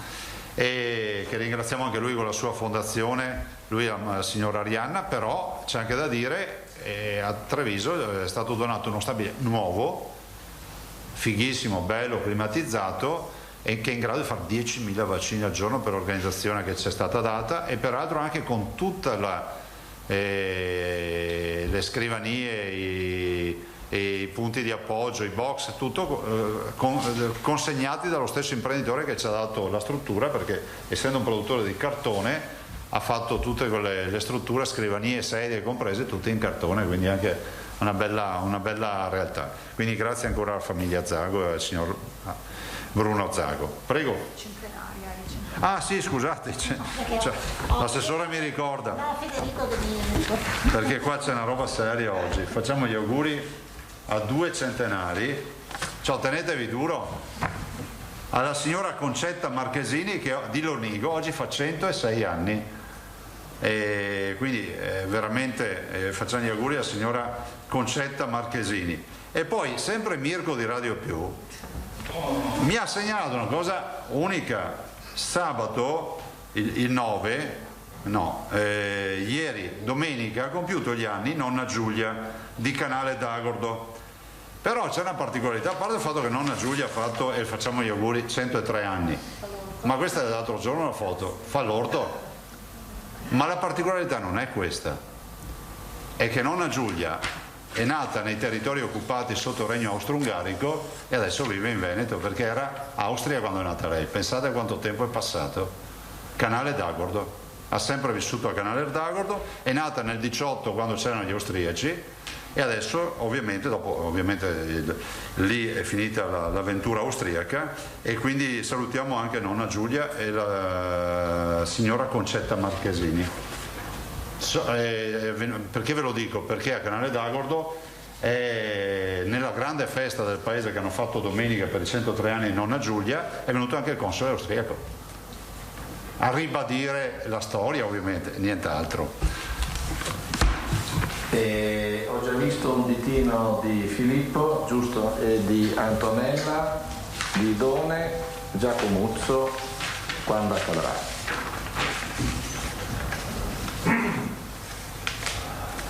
Buongiorno Presidente. Intanto una cosa che riguarda proprio un'azienda della quale lei si è già occupato, la CC, l'azienda bellunese in crisi. I lavoratori, le rappresentanze mercoledì saranno al Ferrofini, ecco, e sperano di ottenere udienza, ma insomma attraverso i sindacati hanno rivolto anche un appello a lei, perché insomma non sono molto ottimisti circa il proseguo. Io li vedo quando vogliono, nel senso che non ho problemi. Come sapete per riceverli ricevo. Devo anche dire che abbiamo parlato in più occasioni con il Ministro. Voglio ricordare che qui stiamo parlando di un'azienda che, se oggi, come si può dire, si parla di questa azienda perché la Regione è già intervenuta in passato per il salvataggio di questa azienda, e questo non lo si ricorda mai. Siamo assolutamente a disposizione. Ho parlato io in più occasioni anche con il Ministro Giorgetti. Giustamente il Ministro dice: cerchiamo un partner, che ci sia anche un partner industriale in questa operazione. Voi sapete che c'è una proposta di fare una NewCo tra Embraco, che è lo stabilimento, è un'azienda piemontese che da quel che mi risulta sia chiusa anche, e poi la nostra CC per dar vita a questa Italcomb. Loro fanno compressori, leggo di dati di aumenti di fatturato, altro, ma io non sono un esperto di questo. Noi abbiamo messo a disposizione anche la finanziaria regionale, non nego che anch'io personalmente ho contattato grossi imprenditori testare un'eventuale disponibilità, perché voglio ricordare che il governo, lo dico se ci fosse qualche imprenditore che non avesse ancora avuto l'informazione, il ministro Giorgetti per bocca sua durante una conferenza ufficiale con me, il presidente Cirio del Piemonte e i due assessori, c'erano l'assessore Donazzan e l'assessore, non mi ricordo il nome dell'assessore, perdonatemi, del Piemonte, ma mi perdonerà. E ha detto chiaramente, cioè la disponibilità di aiuti, di finanziamenti in questa operazione è di gran lunga più importante rispetto a quello che accadeva in passato. Soprattutto ricordiamoci che ACC è in un territorio dove c'è anche Idea Standard, sono è un territorio che ha mille difficoltà, è un territorio, quello della provincia di Belluno, che si spopola di 1000 abitanti all'anno, perché c'è poco di manteniamo i giovani in montagna, cioè la partita delle Olimpiadi nasce da questa idea, no? Di portare, però è una situazione complicata, ma assolutamente siamo al fianco dei lavoratori sperando che si trovi una soluzione. Grazie. Prego.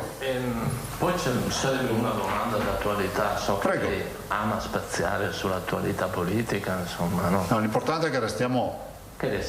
No, ma sapete perché ve lo dico? Perché a volte anche questo punto, perdonami se ti interrompo, lo dico, questo punto stampa nasce per dare informazione sul virus, e ve l'ho detto 1000 volte, perché noi avevamo un retaggio di Wuhan che non la raccontavano giusta. Io mi sono detto, ma non sappiamo cosa accadrà, ma almeno diciamo i Veneti tutti i giorni quello che accadrà giorno dopo giorno. Pensavamo tutti di morire e quindi questa era l'idea. Prego. Ad essere sincero, questa domanda non riguarda il virus, però è una domanda di immediata attualità. Ieri è ripreso, si è intensificato questo fenomeno degli sbarchi sulle coste meridionali e insomma ci sono state delle reazioni piuttosto vivaci. Si teme che si tratti di un fenomeno incontrollabile e che possa impattare anche negativamente in questo momento delicato dal punto di vista sanitario del Paese. Lei si è fatto un'idea? Guarda, io dico questo, dico che rispetto agli sbarchi penso che non ci sia un approccio ideologico, no?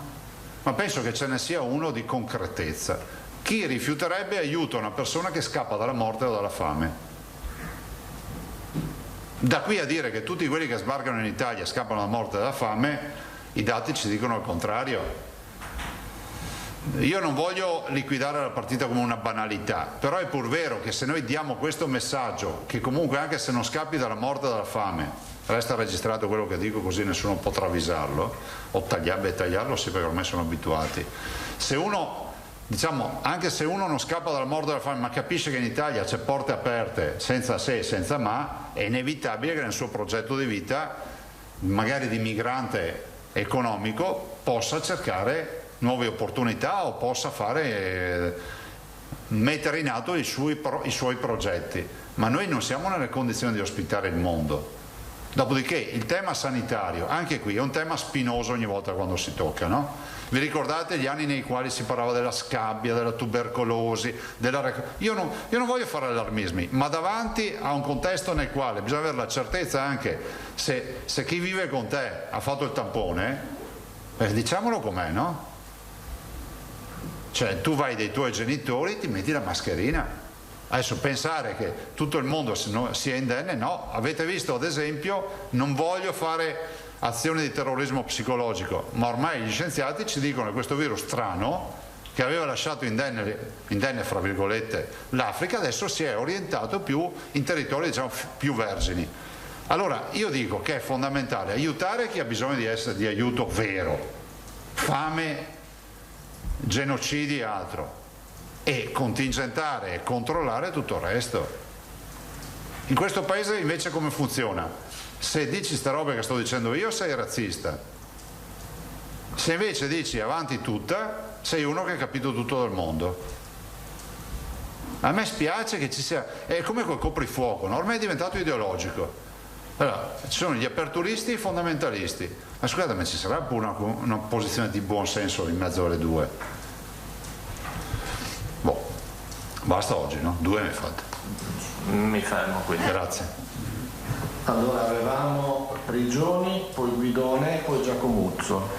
Buongiorno a tutti, buongiorno Presidente, posso fare 2 domande? Prego. No, vabbè, la conferenza stampa è per voi, sto scherzando. Anch'io con Filippo scherzo. Senta, volevo chiederle, c'è Pfizer per tutti i 50enni che si sono prenotati? Sì. Ecco, ed eventualmente sa che impostazione sta prendendo il Ministero della Salute e l'Istituto Superiore di Sanità nell'eventualità di applicare AstraZeneca anche agli under 60? Questo non lo so. Certo è che se un 50enne si chiede che vaccino mi faranno, oggi io posso dire che la norma prevede, la circolare prevede Pfizer e Moderna. Pfizer e Moderna.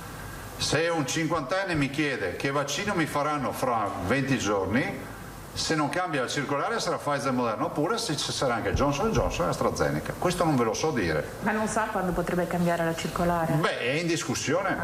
È in discussione. Dopodiché l'Europa ha confermato, sembra, che non voglia più rinnovare il contratto ad AstraZeneca, sembra, perché dopo per carità non voglio dire, dico quello che leggo dalle agenzie.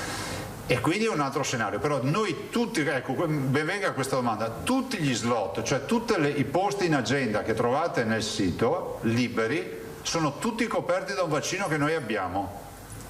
Perché la programmazione che noi facciamo è machiavellica, cioè dobbiamo calcolare le seconde dosi in che giorni arrivano, dobbiamo mettersi le nuove prenotazioni, vedere gli arrivi di vaccini e stabilire il target per ogni centro vaccinale. Cioè non è che è una roba banale, se avete osservato non siamo mai rimasti senza vaccini.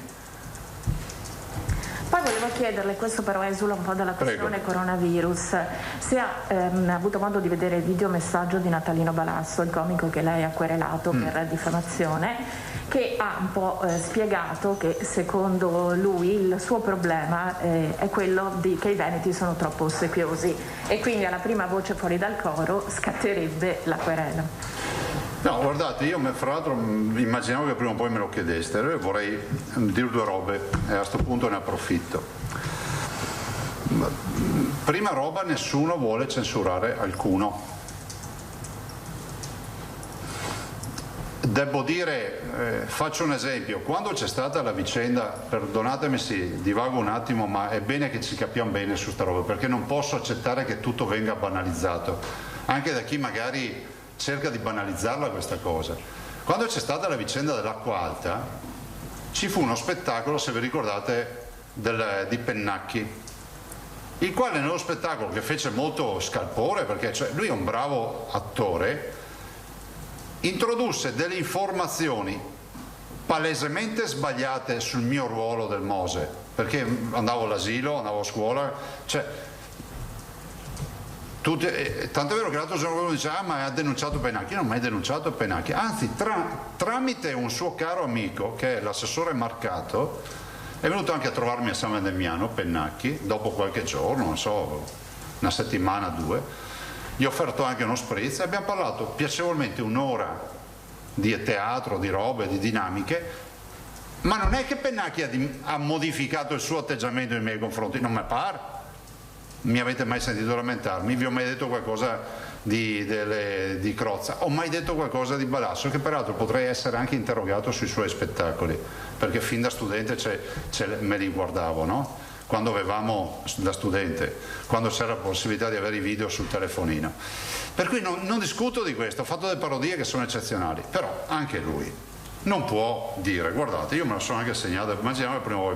Allora, cos'è accaduto? È accaduta una cosa stranissima che non c'entra niente con la satira, non c'entra nulla con le attività. Guardate, che poi uno possa essere ossessionato con la mia figura, questo basta vedere il suo sito, ma al di là di questo mai avrei pensato di denunciare una persona per quello che scrive su di me. Però c'è una roba sulla quale non transigo, sulla mia reputazione, perché la reputazione è l'unico valore che noi abbiamo, e sul fatto che i veneti devono sapere che il loro governatore deve avere una reputazione impeccabile. Ah boh? Perché se no non farei sta vita, no? Farei una vita dissoluta, mi farei i cavoli miei. Invece cerco anche di stare attento di non urtare qualcuno col carrello della spesa, perché non si dica che c'è l'arroganza del potere. Allora, cosa capita? capita che arriva una notizia, che c'è una frase che gira su internet, riconducibile a un signore che non cito, riconducibile forse a un signore che dopo ma si può anche citare, che dice, non è che dice Zaia è un cretino, Zaia, no, circoscrive un fatto che è un reato e dice io c'ero quando commetteva questo reato. E qual è la frase? È questa qui: io me lo ricordo Zaia, PR all'Odissea di Spresiano, una discoteca per chi non sapesse. Dopo un concerto dei Pittura Fresca è entrato in camerino domandandoci se volevamo delle troie per il post concerto. Ora è il nostro governatore. Figata. Allora, questo post non più rintracciabile nella bacheca dell'autore, probabilmente fatto anche magari qualche anno prima, è ricomparso. 2 persone lo hanno postato, mi sono state segnalate, e il signor Balasso lo posta il 7 maggio alle 00:39. 7 maggio 2020 00:39. Cioè vuol dire che noi uscivamo il giorno dopo dal lockdown, cioè perché le date hanno un senso. Ci avete capito? Cioè noi arrivavamo senza fiato, senza forze, con una tragedia paurosa, e lui alle 00:39 del 7 maggio posta questo e dice, per giustificare che io me lo ricordo Zaia, PR dell'Odissea di Spresiano, dopo un concerto dei Pittura Fresca è entrato in camerino domandandoci se volevamo delle troie per il post concerto. Ora il nostro governatore figata. E come lo presenta? Dice, se lo dice Furio, puntini puntini. Chi è Furio? Il signore che teoricamente lo aveva generato. Ma qual è il problema? 7 maggio 00:39. Sentite, io immagino che siccome Furio il 7 maggio, perché queste robe vi mancano, quindi quando scrivete, magari se vi informate, il 7 maggio 2020 alle 15:42, cioè lo stesso giorno, questo signore Furio, l'autore forse del post che nessuno trovava più, ma che qualcuno lo aveva resuscitato, scrive: il post sul governatore, su Luca il governatore è falso e lesivo nei suoi confronti e verso di me. Diffido dal condividerlo, è un fake news, non siate sciocchi. Allora uno dice, bene, alle 9 di sera, scusatemi, alle 00:39 lo posti, il tuo amico alle 15:42 dice fermi tutti, guardate che viene fuori un casino sta roba qua, cosa state postando? Tu no, Balasso lo lascia lì tranquillo, gli fa fare 8.830 mi piace, 1.113 condivisioni. Voi sapete cosa vuol dire? Che viene rimbalzato in 1.113 altre bacheche, scusate, 1.120 condivisioni e la bellezza di 1.113 commenti. Non vi dico i commenti perché. Allora, perché è falso questo post? No, perché sono false le notizie? Perché primo, la mia apparizione all'Odissea penso che sia stata 2 o 3 volte, perché io non ero incardinato in quel locale. 2, è stato appurato che Pittura Fresca non hanno neanche mai fatto un concerto all'Odissea. 3, io non ho... No, è stato appurato perché sono stati sentiti anche i gestori. Prego? Ma sì, appunto.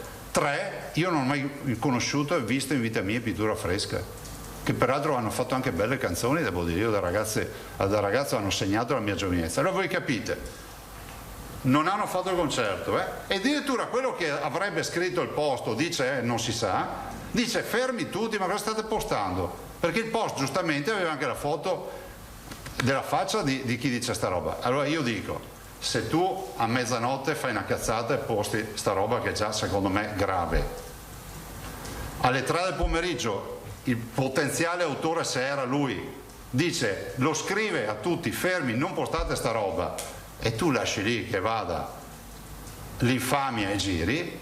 Io guardate, non ce l'ho con Natalino Balasso, non c'ho sete di vendetta, io posso dire, magari gli va anche bene, che il giudice gli dà anche ragione, perché non... Cioè, il mio problema è uno solo, che sia acclarata la verità. E sapete cosa dico? È l'unico artista che in vita mia ho dovuto denunciare, quindi non posso accettare che qualcuno dica che si mette il bavaglio. E voi provate a immedesimarvi in me se aveste avuto al posto del mio nome il vostro nome scritto su un post del genere. Adesso io capisco che gli artisti sono da rispettare, sono primo a dirvelo. Non vi risulta che io abbia mai rotto le palle a un artista, ma che si venga a dire che questa roba qui è arte, no. Cioè non è che tu sei artista al salvacondotto e puoi dire quello che vuoi. Vi ricordo che offrire delle troie, come hanno scritto loro, è un reato. E se io sapessi che un governatore che commette un reato, gli dico ti prendi i tuoi stracci e vai a casa. Chiaro? Quindi cosa dico? Natalino Balasso non ha nulla da preoccuparsi. Nelle modalità, guardate, un'altra roba, tutti quelli che ho denunciato fino adesso, che sia chiaro, nell'esercizio delle mie funzioni non gli ho mai chiesto soldi. Vi ricordate il medico che si era inventato che ero un drogato? Potevo rovinarlo. Alla fine ho ritirato la querela e gli ho chiesto di fare un anno di volontariato a visitare pazienti anziani e mi ha provveduto a mandarmi il report ogni settimana di quello che faceva. Di recente un'altra persona che mi aveva diffamato, non ho chiesto soldi, mi ha fatto una lettera di scusa. Allora Balasso, invece di agitarsi tanto e pensare che ci siano nemici dappertutto, poi posso dire una roba, pensi anche che magari molti che non hanno le sue stesse idee politiche lo apprezzano come artista, che forse gli permette anche di focalizzare meglio l'obiettivo. La risolve in 5 secondi. Nelle modalità non dello scherno, ma della persona seria e educata quale penso che lui sia, evita di impegnare i tribunali su ste robe, prende e dice ragazzi, ho commesso una cazzata, faccio le mie scuse. Ci sono 1120 persone che hanno rilanciato il suo post e che sono convinte che siano storie vere queste. Guardate, io non c'ho nulla contro nessuno, tantomeno contro Balasso, ma figuratevi, la satira è il sale della democrazia. Non mi sono mai lamentato di nessuna, come si può dire, performance di qualcuno. Mi avete mai sentito lamentarmi?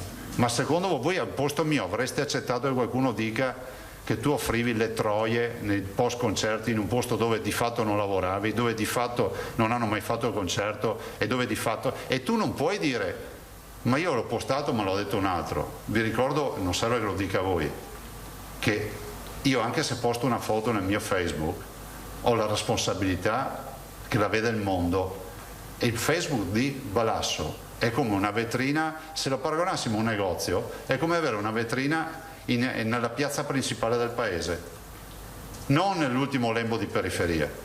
E quindi pensate che io, anche se posto una foto di un paesaggio, chiedo sempre la liberatoria. Tu non puoi fare una roba del genere, ma soprattutto, guardate, io ci sono rimasto male, ve lo dico, perché immaginavo che dopo aver visto, il signor Forieri io non lo conosco, dopo aver visto il suo post che diceva non postate ste robe, immaginavo che uno prende e cancella tutto, invece no, avanti, ma anche senza nessun intervento sui commenti, ce li abbiamo tutti i commenti, cioè voi non avete idea di cosa è venuto fuori da quelle bocche e da quelle teste.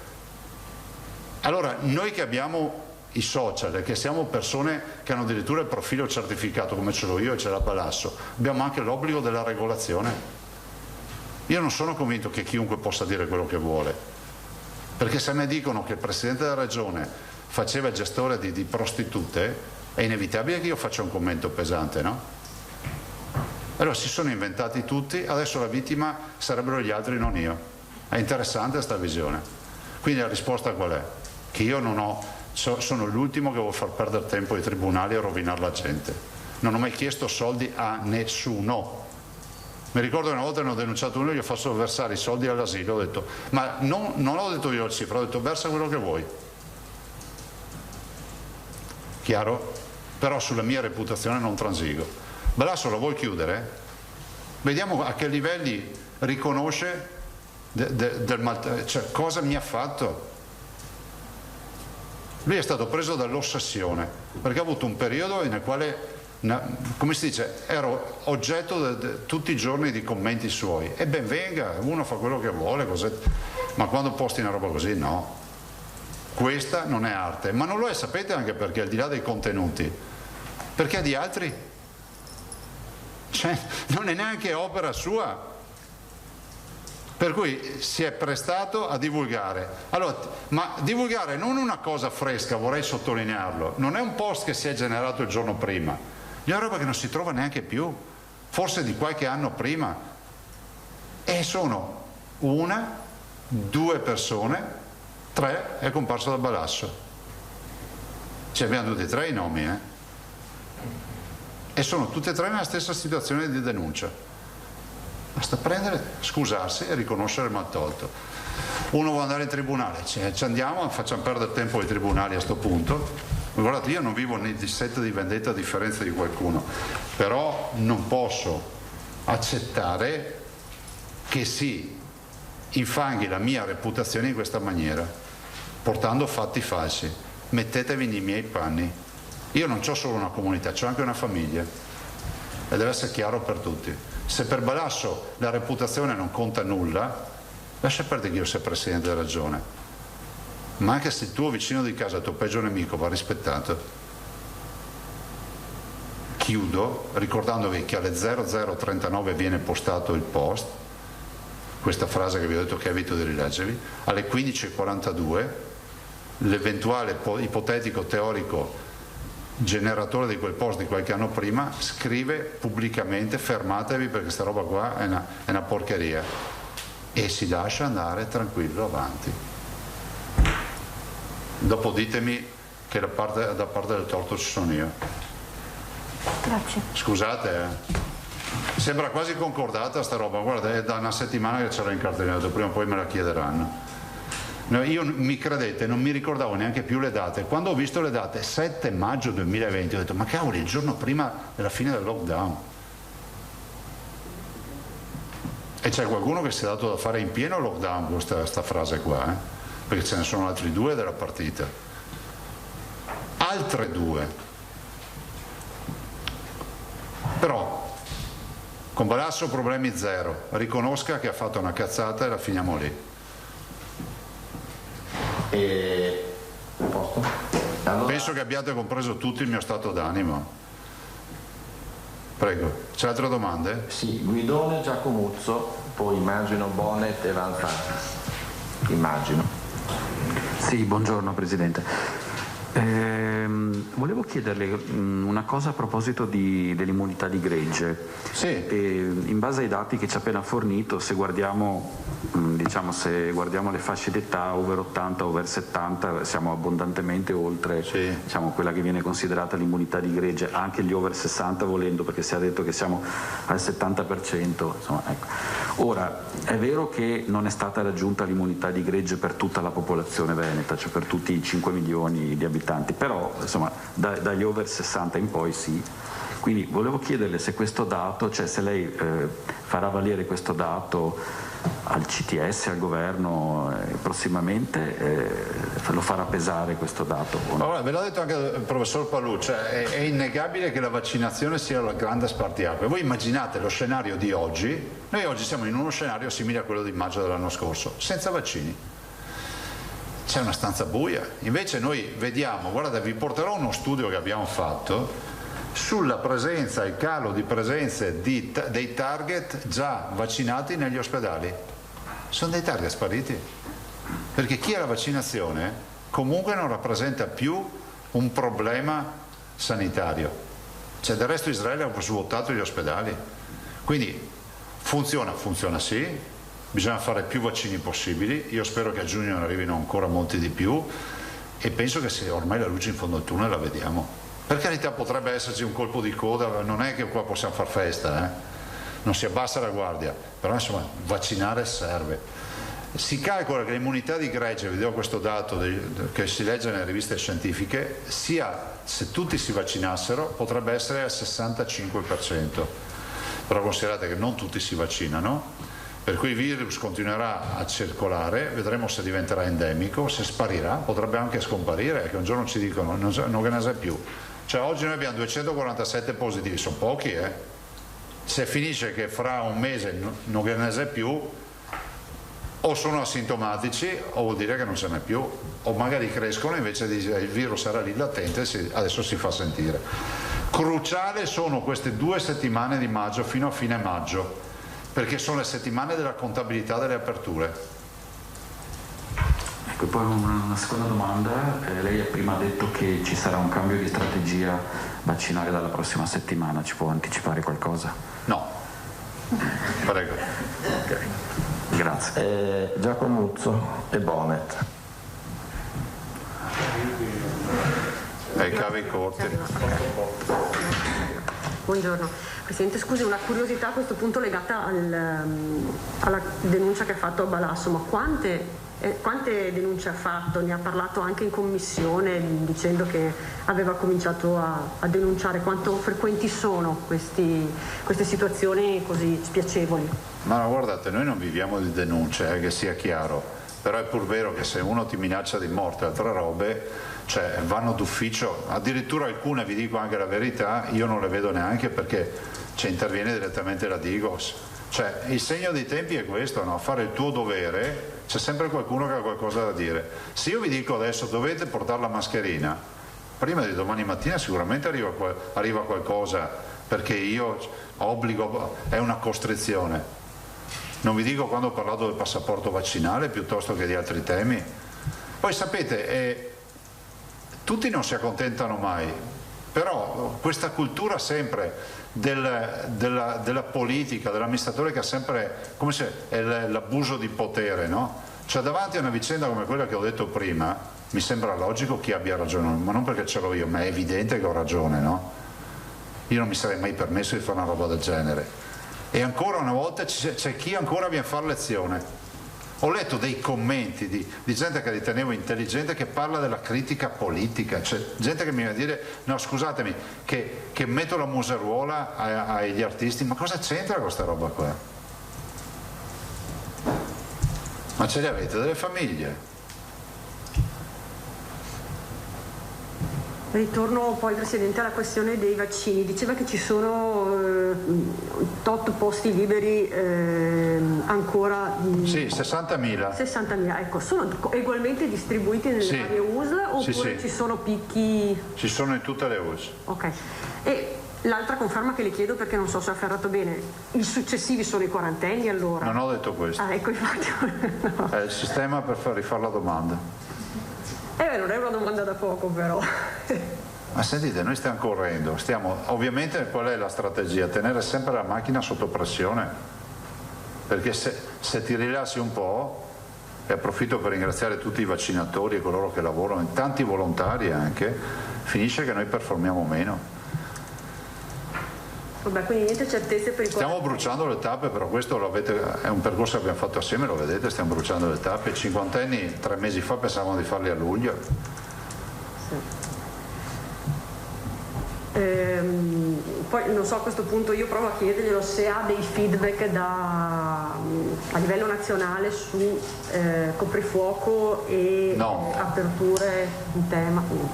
Zero. Però io penso che anche qui non doveva esserci, come si può dire, non deve essere un tabù o un totem per qualcuno il tema del coprifuoco. Va affrontato, insomma, cioè l'anno scorso a maggio abbiamo affrontato scelte molto più coraggiose in assenza di vaccini, vi ricordo, e venendo fuori con le ossa rotte dalla prima ondata. Ma si va avanti, va risolto anche questo problema. Guardate che il tema del messaggio che diamo non è un bel messaggio, se pensiamo al coprifuoco per i turisti. Dopodiché ho visto che qualcuno mi ha criticato, ha detto per Zaia viene prima il turismo di terapia intensiva. Non ho detto questo, cerco anche di trovare una situazione di equilibrio, non ho detto di fare le sagre nelle piazze. Sì, mercoledì forse un incontro. Posto ragazzi? No, c'è Alda. C'è Bonet e poi Alda, immagino. Sì, Presidente, buongiorno. Ciao. Sul tema di turismo, 3 domande rapide. Prego. Questa ipotesi che le venga fatta la seconda dose ai turisti in Veneto è concreta? Ma di chi è questa ipotesi? Cioè, leggo che per esempio alcuni presidenti di regione la stanno proponendo per il tema di evitare il disagio di chi viene qui a fare il turista e magari avrebbe la seconda dose proprio nel periodo delle vacanze. Noi siamo in grado di affrontarla questa. No, pensavo parlassi degli stranieri. No, cioè vedo che si pone sto tema della gente che verrebbe in vacanza d'estate e sarebbe a scavalco con le seconde dosi. Ma noi siamo in grado di organizzarla senza problemi. Ok.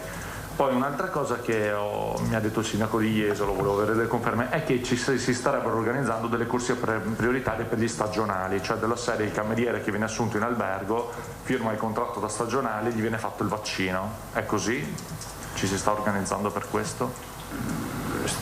Cioè, sono aziende come le altre aziende. Ovvio che stiamo tentando di vedere il modo di trovare una priorità per il mondo del turismo, che non cuba poco, perché sono oltre 100.000 persone. Ma dire oggi che siamo in grado di fare questo nel breve, no. Del resto questa è tutta attività della Regione, comunque ricordo, sia nella programmazione che nella progettualità. Va bene, l'ultima cosa, sempre in tema di Green Pass, si è un po' chiarito tempi di stampa di sti certificati? No. No, c'è ancora, come si può dire, mischia al centro. Cioè nel senso che ancora non è ben definita sta vicenda. Cioè quindi non è chiaro se io devo andare in vacanza, chi lo devo chiedere, chi me lo deve rilasciare, i tempi. Adesso c'è la dottoressa Russo che ha l'incontro. No, da un punto di vista tecnico si stanno incontrando per chiarire le modalità, il formato e tutto il resto, insomma. Quindi capiremo. No, perché per esempio ci sono anche albergatori che ci hanno chiesto se devono essere loro a chiederlo al turista che viene al momento della prenotazione, cioè tipo il tedesco che viene a Jesolo, chiama, voglio la camera ad agosto, deve essere la struttura che gli dice ok, però mi devi mandare via mail il tuo certificato. Ma questo è un tema fra l'altro che noi abbiamo posto da subito, che è un tema europeo, cioè noi per le relazioni che abbiamo non può essere una roba locale sta roba, no? Ho l'impressione che ci sia ancora molta instabilità su questo progetto qua. Va bene, grazie. Prego. Alta Penzani. Buongiorno. Buongiorno. In merito alle distanze tra ombrelloni, lo spazio è aumentato rispetto all'anno scorso da 10,5 metri a 12 metri. Vale solo fino al 31 luglio, cioè fino a quando c'è lo stato di emergenza, oppure varrà per tutta l'estate? È adottato, punto. Questa è stata la soluzione trovata, fra l'altro anche la Riviera Romagnola ha le stesse soluzioni e quindi abbiamo cercato di fare anche una cosa uniforme. Dell'anno scorso. Anche l'anno scorso avevamo i 12 metri. Cioè a livello nazionale c'è, però siccome ci sono delle leggi, noi abbiamo, adesso non so se è una legge regionale o comunque un regolamento interno che prevede già senza epidemia, senza emergenza i 12 metri per quanto ci riguarda. Cioè anche se non ci fosse il Covid sarebbero sempre 12 metri? Sì.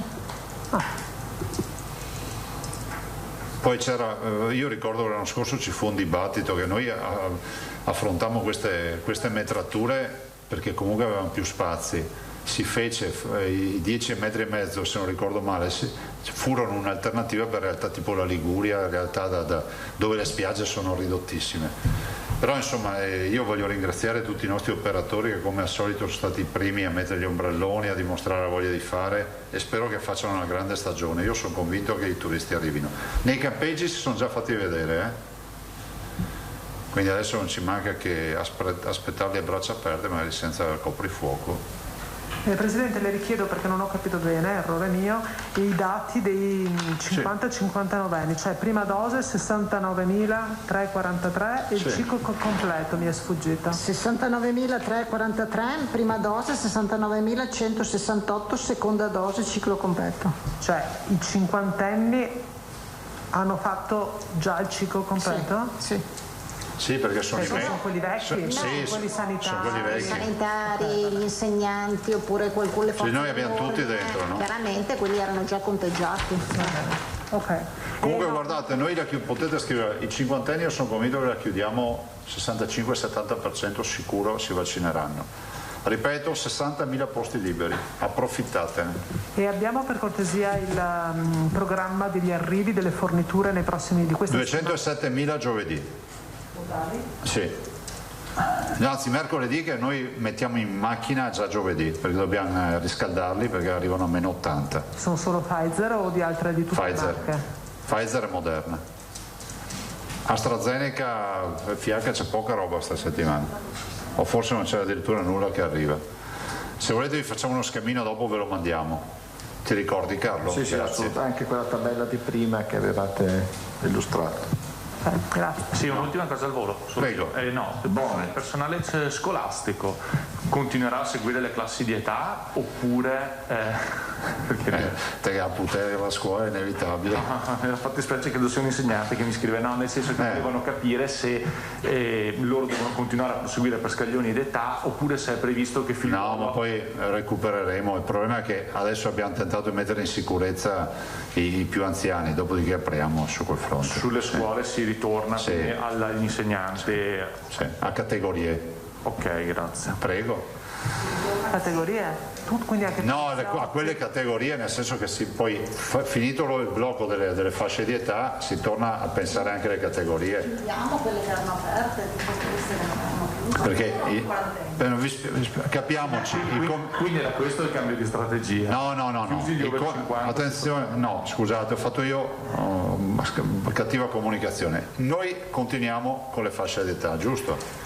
Ce le abbiamo. Il commissario ci dice, nonostante questo, cercate di completare le categorie già iniziate. Quindi questo intendevo dire. È chiaro, cioè voglio dire, quelli che devono fare richiamo, ovviamente... No, ma anche vaccinarli. Sì. E sarà quindi in parallelo? Però saranno in parallelo, ma con gli arrivi di giugno poi, perché adesso non abbiamo vaccini. Pensate, abbiamo le farmacie lì pronte e non abbiamo vaccini. Sentite, grazie, scusate se vi ho trattenuto, non è finita. Vi ho trattenuto con fatti personali, però non posso accettare che con la ragione passo da torto, non esiste, e penso che voi comprendiate quello che vi ho detto, anche il mio stato d'animo. Quindi ripeto, per me la partita è chiusa, ma ci vuole, come si può dire, la buona educazione e la lucidità di dire ho sbagliato.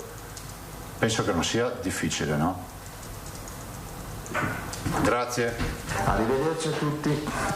Buon lavoro. Domani non ci siamo, Presidente. Domani siamo a mercoledì. Sull'RSA non ci dici niente. C'è ancora una domanda. Sì, ve lascio l'assessore per l'RSA. Adesso c'è l'assessore Lanzarini. Domani non ci siamo, ragazzi. Mercoledì sì, giovedì c'è Figliuolo, giovedì e venerdì. Domani portate pazienza. Su Figliuolo si può. Sì, arriva alle 9. 9:30. All'Acque. Scusatemi, al padiglione Rama. Poi alle 11 saremo all'Acque, Parexpo, Venex Expo, come lo chiamate. Sì, e poi all'1 a Padova, Fiera. Poi andrà al comando militare a vedere il centro vaccinale. Penso prancerà lì e poi va a Villafranca in aeroporto per vedere il centro militare che c'è anche lì. Sì.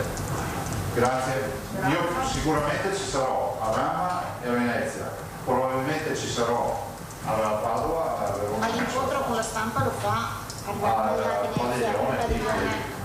Grazie. A posto? Allora, noi abbiamo chiuso la diretta, però c'è una domanda sull'RSA, la diamo come aggiunta, fuori sacco come si dice, e la collega a questo punto è inutile. Però hai le televisioni, giusto? Voi siete ancora in ombra? Prego Assessore, RSA. No, RSA, avete sentito, insomma è stata emanata l'ordinanza del Ministro Speranza sabato, che in pratica ha allegato alle linee guida che avevamo già parlato, insomma, che ha contribuito il Veneto, insomma, come coordinamento delle altre regioni e che poi sono passate anche in conferenza delle regioni. Noi oggi, questa mattina, l'abbiamo trasmessa alle aziende, alle USL, in modo che ci sia consapevolezza, l'avevamo già anticipato di questo, dando anche l'indicazione, non so, rispetto a siccome voi sapete che si entra nelle strutture per anziani solo in possesso di certificato verde provvisorio, chiaramente finché non sappiamo di cosa non c'è ancora un'indicazione ben precisa, e quindi abbiamo dato indicazione alle USL di fornire chiaramente il certificato verde a chi è stato vaccinato con la doppia dose di vaccinazione, che questo qui di default lo devono già avere. Se invece uno ha avuto una malattia negli ultimi 6 mesi, di rilasciare un certificato che ha avuto la malattia, E poi invece per quanto riguarda l'altra possibilità, che è quella di avere un tampone negativo nelle ultime 48 ore, ci sono delle strutture che già facevano tamponi, si erano già organizzate all'interno delle strutture, ci sono delle altre strutture che sono più in difficoltà perché causa personale, insomma cose che già conoscete. Allora diamo la possibilità di andare in un punto tamponi di quell'USL, un'autocertificazione, la persona fa un'autocertificazione nel senso che dice io devo andare a visitare alla casa di riposo il giorno eccetera, e la struttura, insomma il punto tamponi rilascia, fa il tampone viene rilasciato l'esito del tampone. E quindi non deve prenotarsi, si presenta e basta? Si presenta, insomma, adesso mi sembra che i punti tamponi siano anche abbastanza, oggi non sono così, insomma, con code, insomma, fortunatamente, quindi dovrebbe essere gestibile. Poi capiamo nei prossimi giorni, insomma, come funziona la cosa e reiteriamo se c'è, insomma, da organizzare in maniera diversa, insomma, perché è difficile anche capire, insomma, quanti saranno quelli che hanno già la vaccinazione effettuata, quanti hanno bisogno del tampone, insomma, poi voi sapete che le strutture comunque si entra per appuntamento, devono comunque diluire nella giornata le persone, quindi non è che arrivano tutte, possono andare tutte stesso giorno, quindi c'è un'organizzazione che dovrebbe, insomma, permettere anche una gestione di questo tipo. A posto? Approfitto rapidissimo, visto che abbiamo aperto questo tema delle categorie, sì. Esattamente chi è che è rimasto indietro? Insegnanti? Allora, le categorie che erano state iniziate in base, voi vi ricordate, il primo piano, mi sembra, sono mondo scuola, quindi insegnanti, forze dell'ordine, e nelle forze dell'ordine sono un po' tutti, perché le forze dell'ordine c'erano dentro vigili del fuoco, piuttosto che penitenziaria, protezione civile, che abbiamo sospeso anche quelli della protezione civile.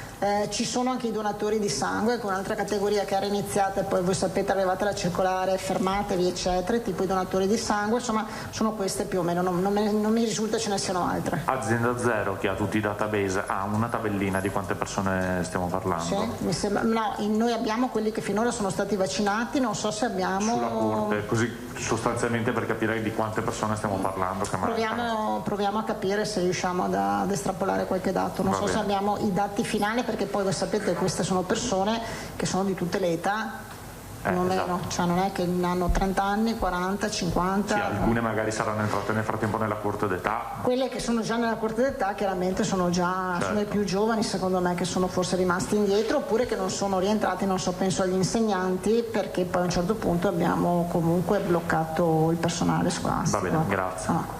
Sono queste. E con questo abbiamo concluso, grazie. 13:29, torniamo in studio direttamente. Avete sentito i vari passaggi, sono legati alla campagna vaccinale, quindi quanti posti sono ancora liberi per i cinquantenni, quindi 50-59, quanti invece ne sono stati occupati dai sessantenni che hanno avuto una copertura vaccinale, quindi hanno aderito alla campagna vaccinale almeno per il 70%, 96,3% se non sbaglio la percentuale data dal Presidente Luca Zaia, invece per gli ultra ottantenni, davvero un'ottima percentuale di adesione. Ma c'è stato un passaggio interessante nella conferenza stampa che è legato proprio al caso Natalino Balasso. Sapete che la Regione Veneto ha querelato il comico e a distanza di una settimana dalla notizia è arrivata la spiegazione direttamente da Zaia a domanda di una giornalista presente in conferenza stampa. Allora noi riprendiamo il collegamento che è stato staccato con Nicola Palumbo, consulente aziendale. Nicola, buongiorno, abbiamo seguito insieme la conferenza stampa del Presidente Zaia e ritengo sia stato importante questo passaggio, no? L'aver nominato l'importanza della reputazione, non solo come Presidente di Regione ma anche come uomo di famiglia, certo. Quindi la vita politica e la vita personale insieme di fronte a un caso come questo, che è stato battuto poi da tutti i giornali. Adesso io qui ho aperto una pagina della Stampa, ha seguito un po' quello che ha detto, che cosa ne pensa? Allora, è un tema sicuramente vero, reale e attuale, e il Presidente Zaia ha la sfortuna allo stesso tempo di essere una persona molto in vista, e quindi lui può dire, verificare, denunciare, dire la propria idea e fare in modo che questa sua idea venga ascoltata da tante persone. Ci sono altri soggetti molto meno solidi, molto più fragili, che quando ricevono un'onda di odio online, il famoso hate speech, tendono a cadere in una sorta di depressione che può portare anche a soluzioni poco belle e poco nobili. Certo. È un tema assolutamente vero. Ora io questa vicenda non la conosco e quindi penso e spero che si possa arrivare a una conclusione pacifica senza bisogno di andare davanti a un giudice. Però il tema vero è quando noi andiamo a scrivere qualcosa online, noi non parliamo come era 20 anni fa all'osteria della nostra città, quando ci ascoltavano in 10 e pazienza e finiva lì. Si formavano chiacchiere ma serviva tempo. Oggi noi parliamo di una platea immensa di milioni di persone, alcune, non proprio poche, non hanno i mezzi per comprendere se una notizia è vera oppure no. Cioè, il grande tema oggi è che non sappiamo analizzare e capire la correttezza delle fonti. Chiunque può scrivere qualsiasi cosa e ci sarà sempre qualcuno che ci crede, che non va a controllare se davvero ciò che è stato detto e fatto è qualcosa di vero e di corretto, ma ci crede. E anzi, se verso l'oggetto di quella comunicazione c'è un'accredine personale o un'antipatia, tenderà a ricondividere quell'informazione falsa e così si formano le fake news che oggi incidono non solo nelle singole situazioni di persone, ma anche a livello di istituzioni. Ricorderà benissimo il problema venuto fuori anni fa, un anno e mezzo fa, con Trump e la Russia, che è la diffusione attraverso siti web, attraverso pagine Facebook di notizie false che andavano a minare la correttezza della campagna elettorale americana, o altre situazioni che ogni giorno vanno a incidere anche sulla sanità. Quante notizie false sui vaccini noi leggiamo ogni giorno? E la parola del medico conta meno di quella del benzinaio, con tutto rispetto per i benzinai. Il benzinaio parli di benzina, il medico parli di medicina. Questa è un po' la pericolosità, Palumbo, un po' della platea virtuale, che nel caso che lei appunto che ha citato, che può spostare dei voti, può minare o meno una credibilità. Ma allora lei anche, tra l'altro, come consulente aziendale avrà visto e vedrà come anche le aziende si stanno affidando alla piattaforma social per promuovere i loro prodotti, quindi le grandissime potenzialità del mondo virtuale, ma anche le insidie, i rischi, e non tutti hanno gli strumenti per difendersi, giustamente come dice lei. Quindi bene che sia partita, diciamo, questa querela di fronte a delle verità che sono state manomesse. Certo, andrà poi a capirsi la consistenza di ciò che si vuole fare, quindi davanti a un giudice spero non si arrivi, perché prima Zaia ha detto se dovessero giungermi delle scuse mi fermo qui, speriamo arrivino, ma se non dovessero giungere è bene che si vada davanti a un giudice, perché io, elettore veneto, cittadino veneto, voglio sapere se il governatore mio anni fa ha fatto cose di cui non andrebbe fiero. Ok, da come è stata messa pare che non sia così, ma io non lo posso sapere questo. Quindi è bene che se l'attore Natalino Balasso ha ingenuamente, in maniera provocatoria, detto cose non vere, e avendo questo assist per poter chiedere scusa, è bene che lo faccia. Infatti è bene che lo faccia per il bene di tutti. Le dichiarazioni di Balasso, le stiamo vedendo adesso, sono sempre state, non so il motivo per cui sono stato querelato, quindi immaginiamo anche, no, la grande necessità del presidente Zaia di dirlo così in diretta, e sicuramente... Zaia ha una fortuna, Zaia ha una fortuna grande, che quando parla tanta gente lo ascolta. Io, lei, altre persone siamo molto meno ascoltate, e se fossimo vittima di un'onda di odio di così grande spessore e importanza non so come reagiremmo, perché avremo molta meno forza per poter poi opporre la verità delle cose. E questo è un grandissimo tema dei nostri tempi, e che deve essere preso in mano anche dall'amministrazione pubblica. Serviranno, a mio avviso, delle apposite leggi. Non è possibile che le persone in virtù di un principio astratto, in questo caso di libertà, si sentano in diritto di offendere, di diffondere falsità, chi che sia, per un tornaconto, per motivi di astio personale, per motivi assolutamente che possono esserci, ma che non hanno alcun senso rispetto all'offesa data.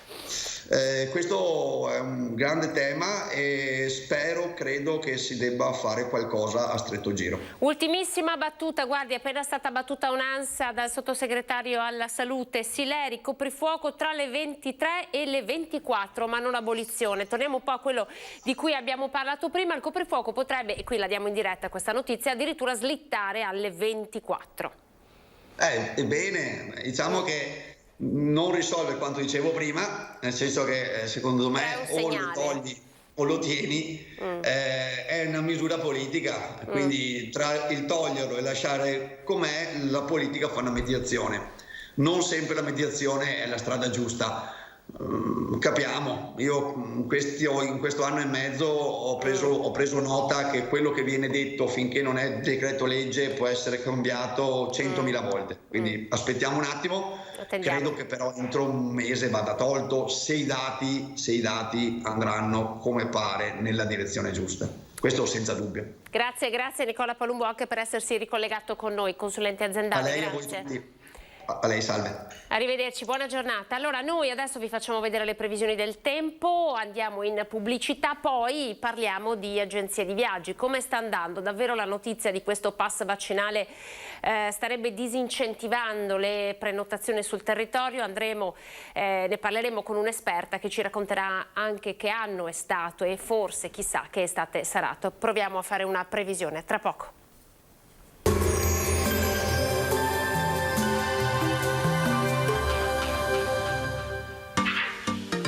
Tremonti, attrezzature e materiale per saldatura professionale a Montebelluna.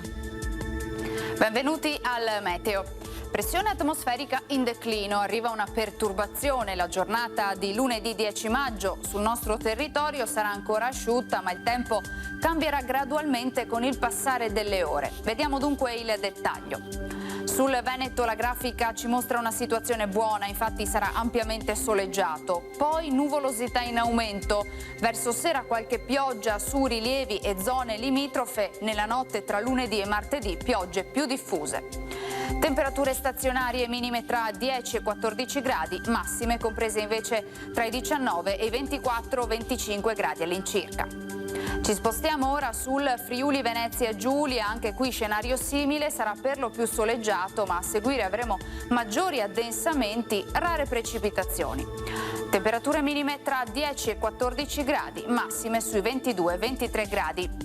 Infine uno sguardo al Trentino Alto Adige, sole ovunque, anche in questo caso dal tardo pomeriggio avremo più nubi e i primi temporali.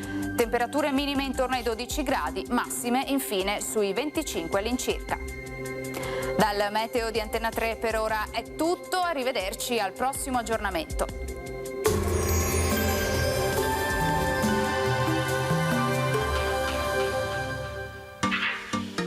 Tremonti, attrezzature e materiale per saldatura professionale a Montebelluna.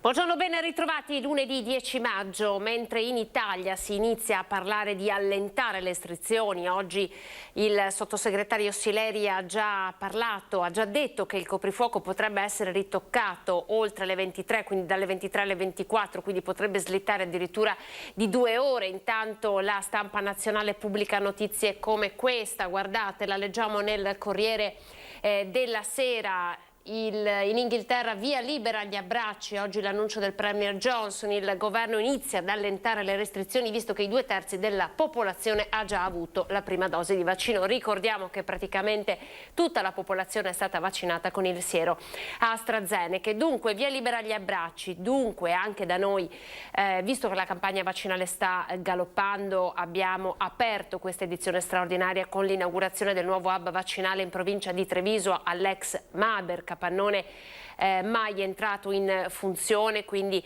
sito industriale che diventa hub vaccinale. Intanto che cosa è accaduto ieri? C'è stato un nuovo raduno no mask, invece a Vittorio Veneto non era stato acconsentito, la piazza non era stata concessa a Vittorio Veneto, piazza richiesta. Dunque, nonostante il divieto della questura, i manifestanti del gruppo Ancora Italia si sono riuniti ugualmente nel pomeriggio di domenica in centro a Vittorio Veneto. Vi facciamo vedere la fotografia. Nei giorni scorsi avevano chiesto di potersi radunare liberamente, richiesta, come detto, respinta. Interdetta Piazza del Popolo, presidiata dalle forze dell'ordine. I partecipanti si sono ritrovati all'altezza dei giardini ed erano circa un'ottantina. Ricordiamo che nel precedente raduno del gruppo era presente anche il sindaco di Santa Lucia di Piave, il medico di famiglia Riccardo Szumski. E se questo è quello che è accaduto nel Trevigiano, nel Padovano c'è stata una maxi rissa al Duomo e il prefetto ha annunciato, il questore, scusatemi, ha annunciato linea dura, così come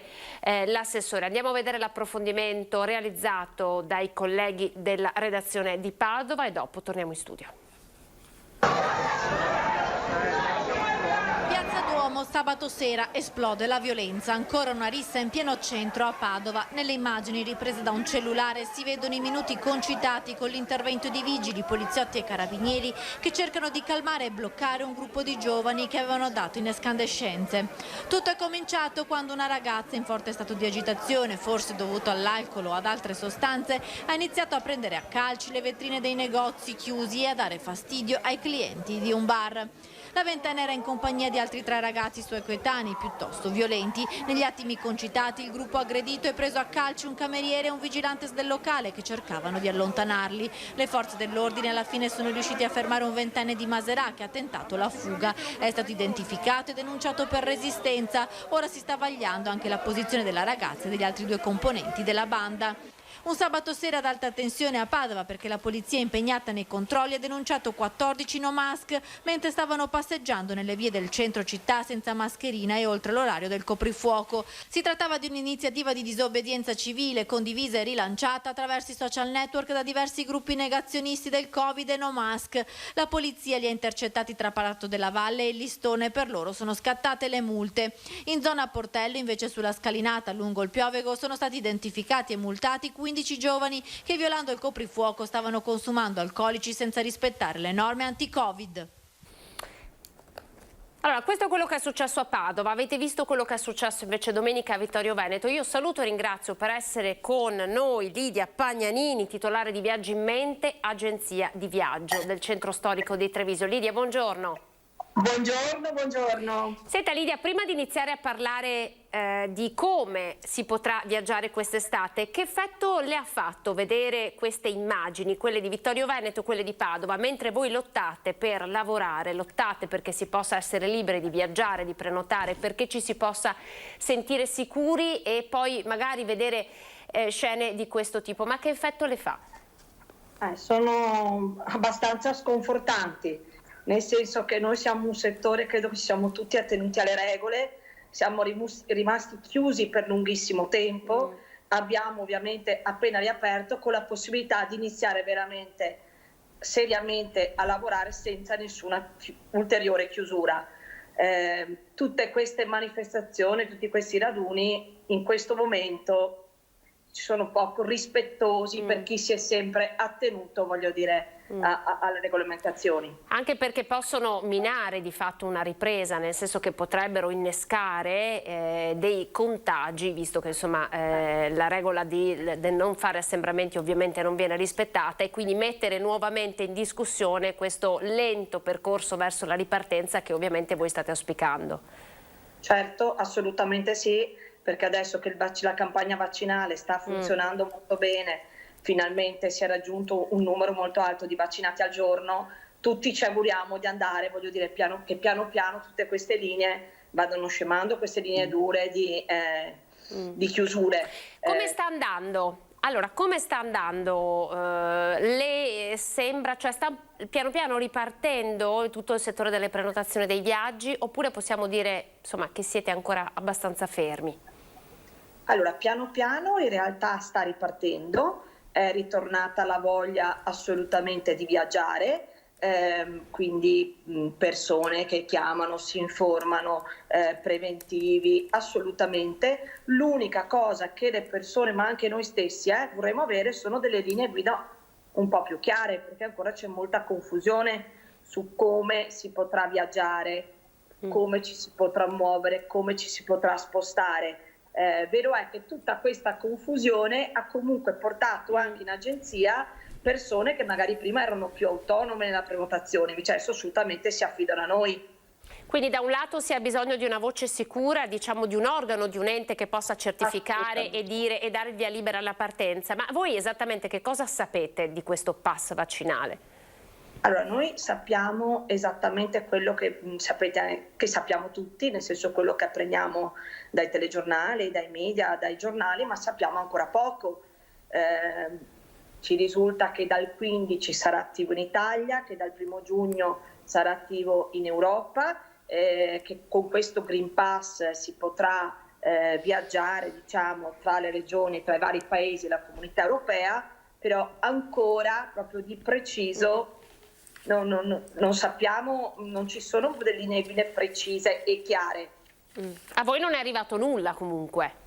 No, diciamo non ci è arrivato nulla, noi viviamo alla giornata ricontrollando sempre costantemente tutte le informazioni, entrate e uscite dei paesi, quarantene, non quarantene, tampone, non tampone, le compagnie aeree cosa richiedono, perché poi ogni compagnia richiede ha delle determinate regole, non tutte sono uguali, non tutti i paesi sono uguali.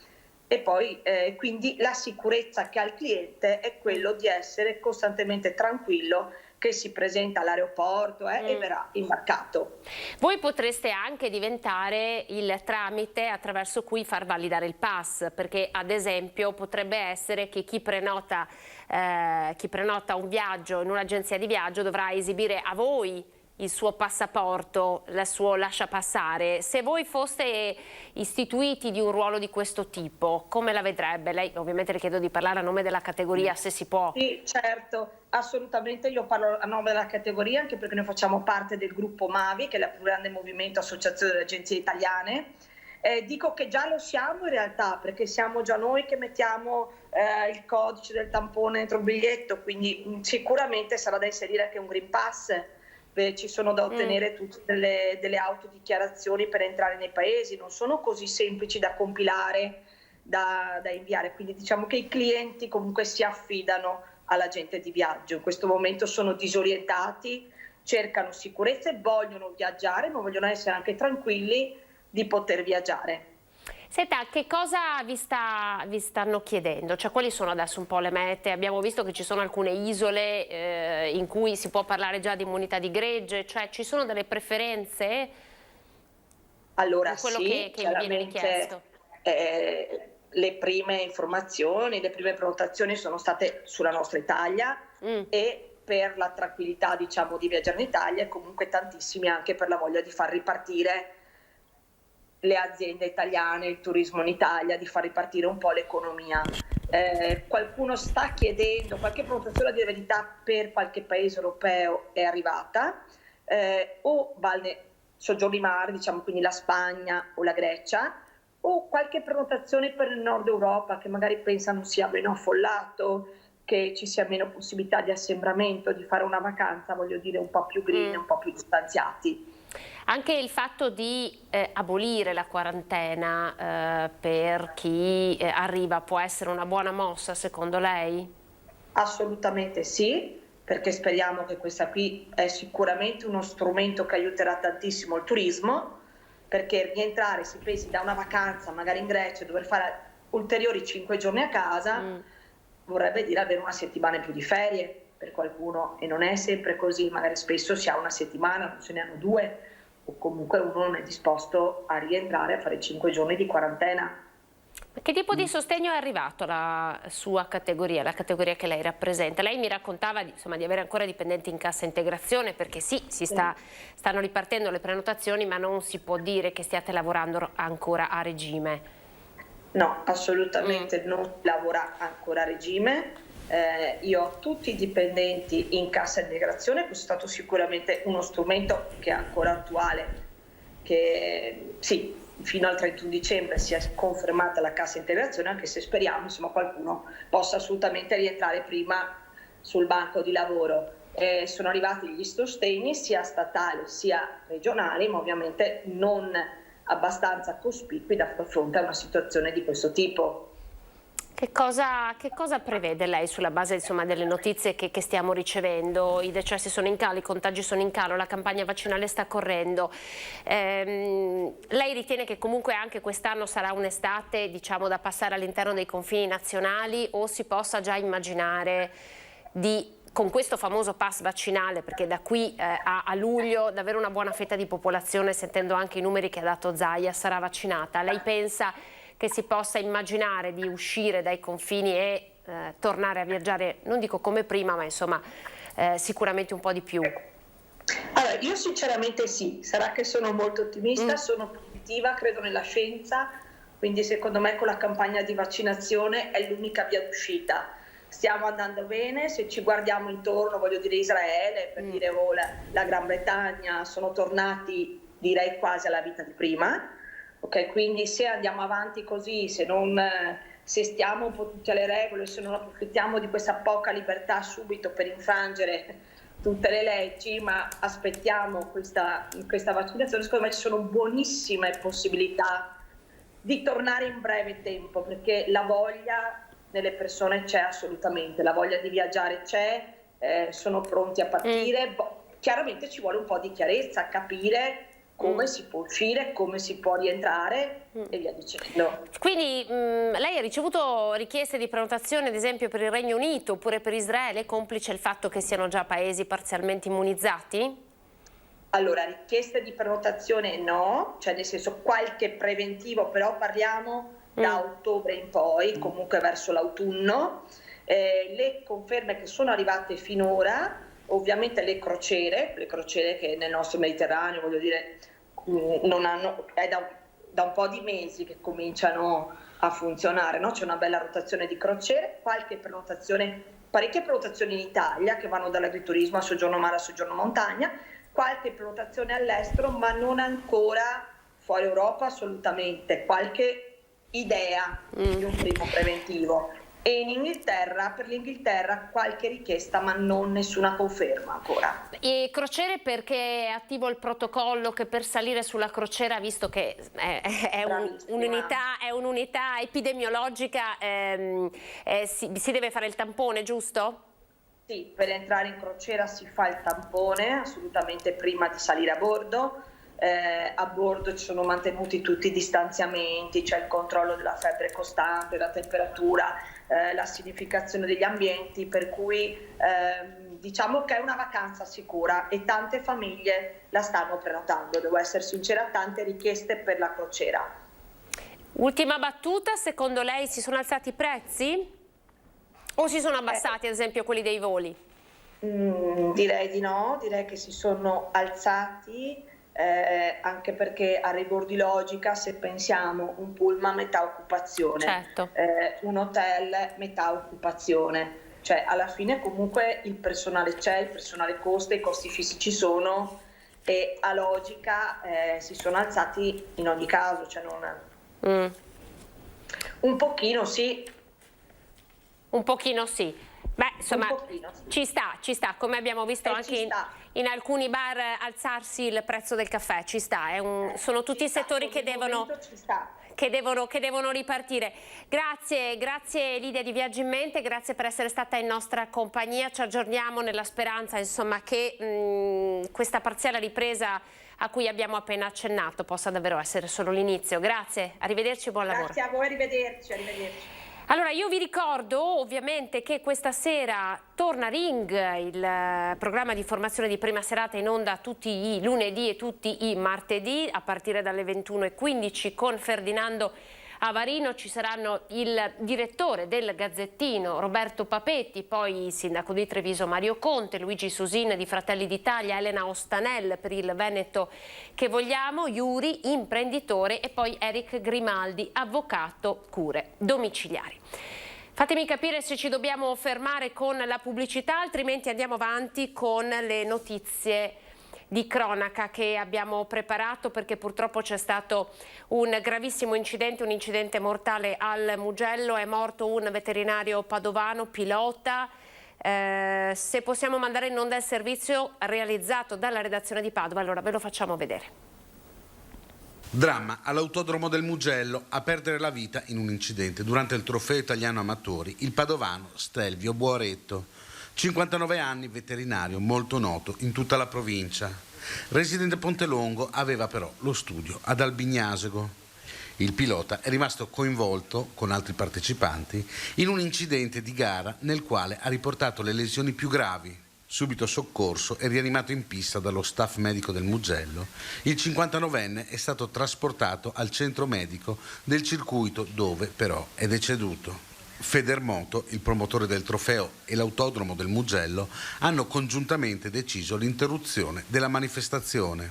Molto conosciuto e apprezzato, la sua scomparsa ha suscitato una forte ondata di commozione, testimoniata dall'affetto dei ricordi sulla sua pagina Facebook. Servizio realizzato dalla redazione di Padova, andiamo in pubblicità e tra poco parliamo di sanità e sport. Vi aspetto.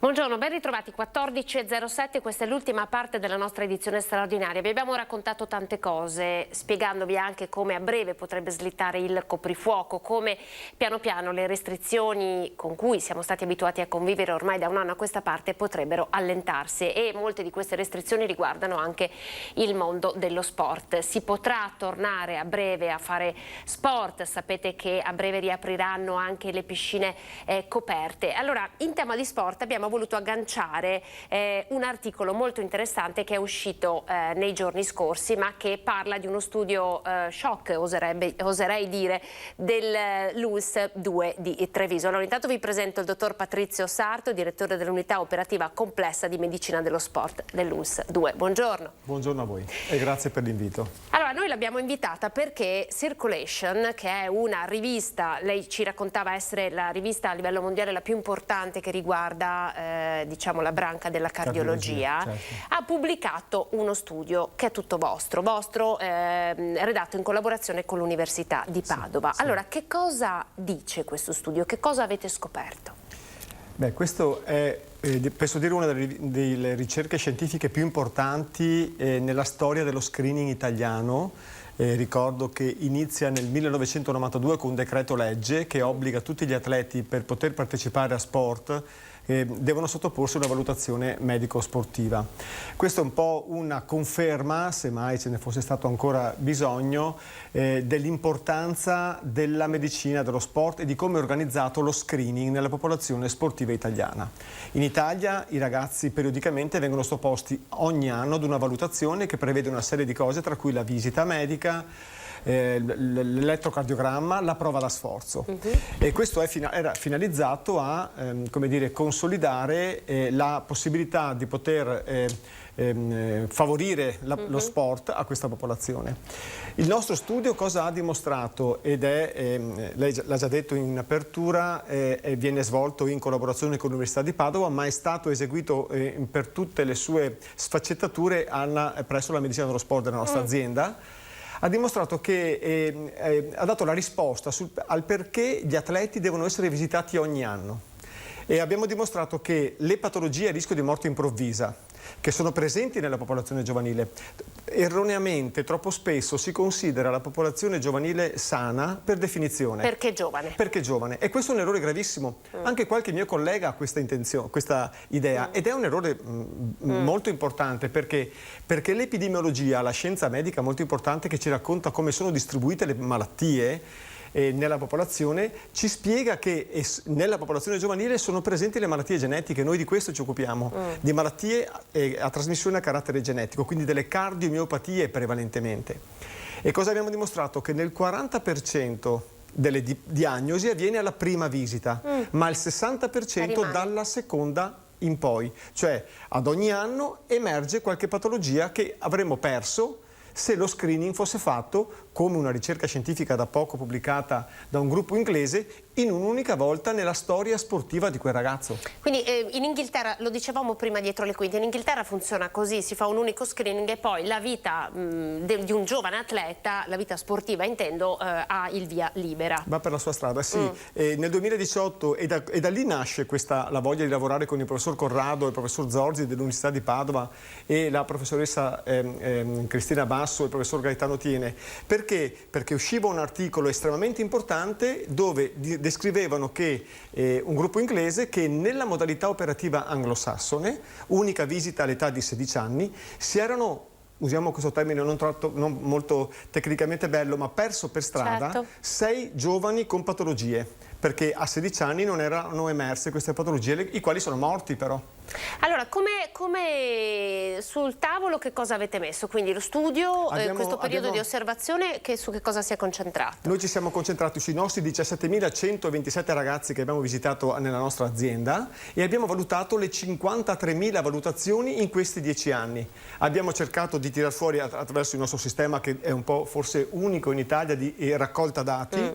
Abbiamo evidenziato tutte le patologie che avevamo diagnosticato in questi anni grazie a un gruppo meraviglioso che è presente nella nostra azienda, ed è emerso il dato che è stato sconvolgente all'inizio, perché ci siamo accorti che il 40% di patologie che sappiamo essere correlate ad evento morte con lo sport erano emerse alla prima valutazione, cioè quando abbiamo conosciuto quel ragazzo, ma il 60% invece compariva dalla seconda valutazione in poi. Quindi anche con la crescita sostanzialmente, no? Questo è proprio così. Allora, le patologie di cui noi ci occupiamo sono patologie che noi definiamo rare, quindi il sistema che deve essere messo a punto deve essere estremamente finalizzato e molto attento, perché non deve sfuggire nulla. Parliamo di una prevalenza del 4-5 per 1000, cioè ogni 1000 ragazzi visitati 4-5 presentano queste malattie, quindi non deve scappare nulla, un po' ricercare un ago in un grande pagliaio.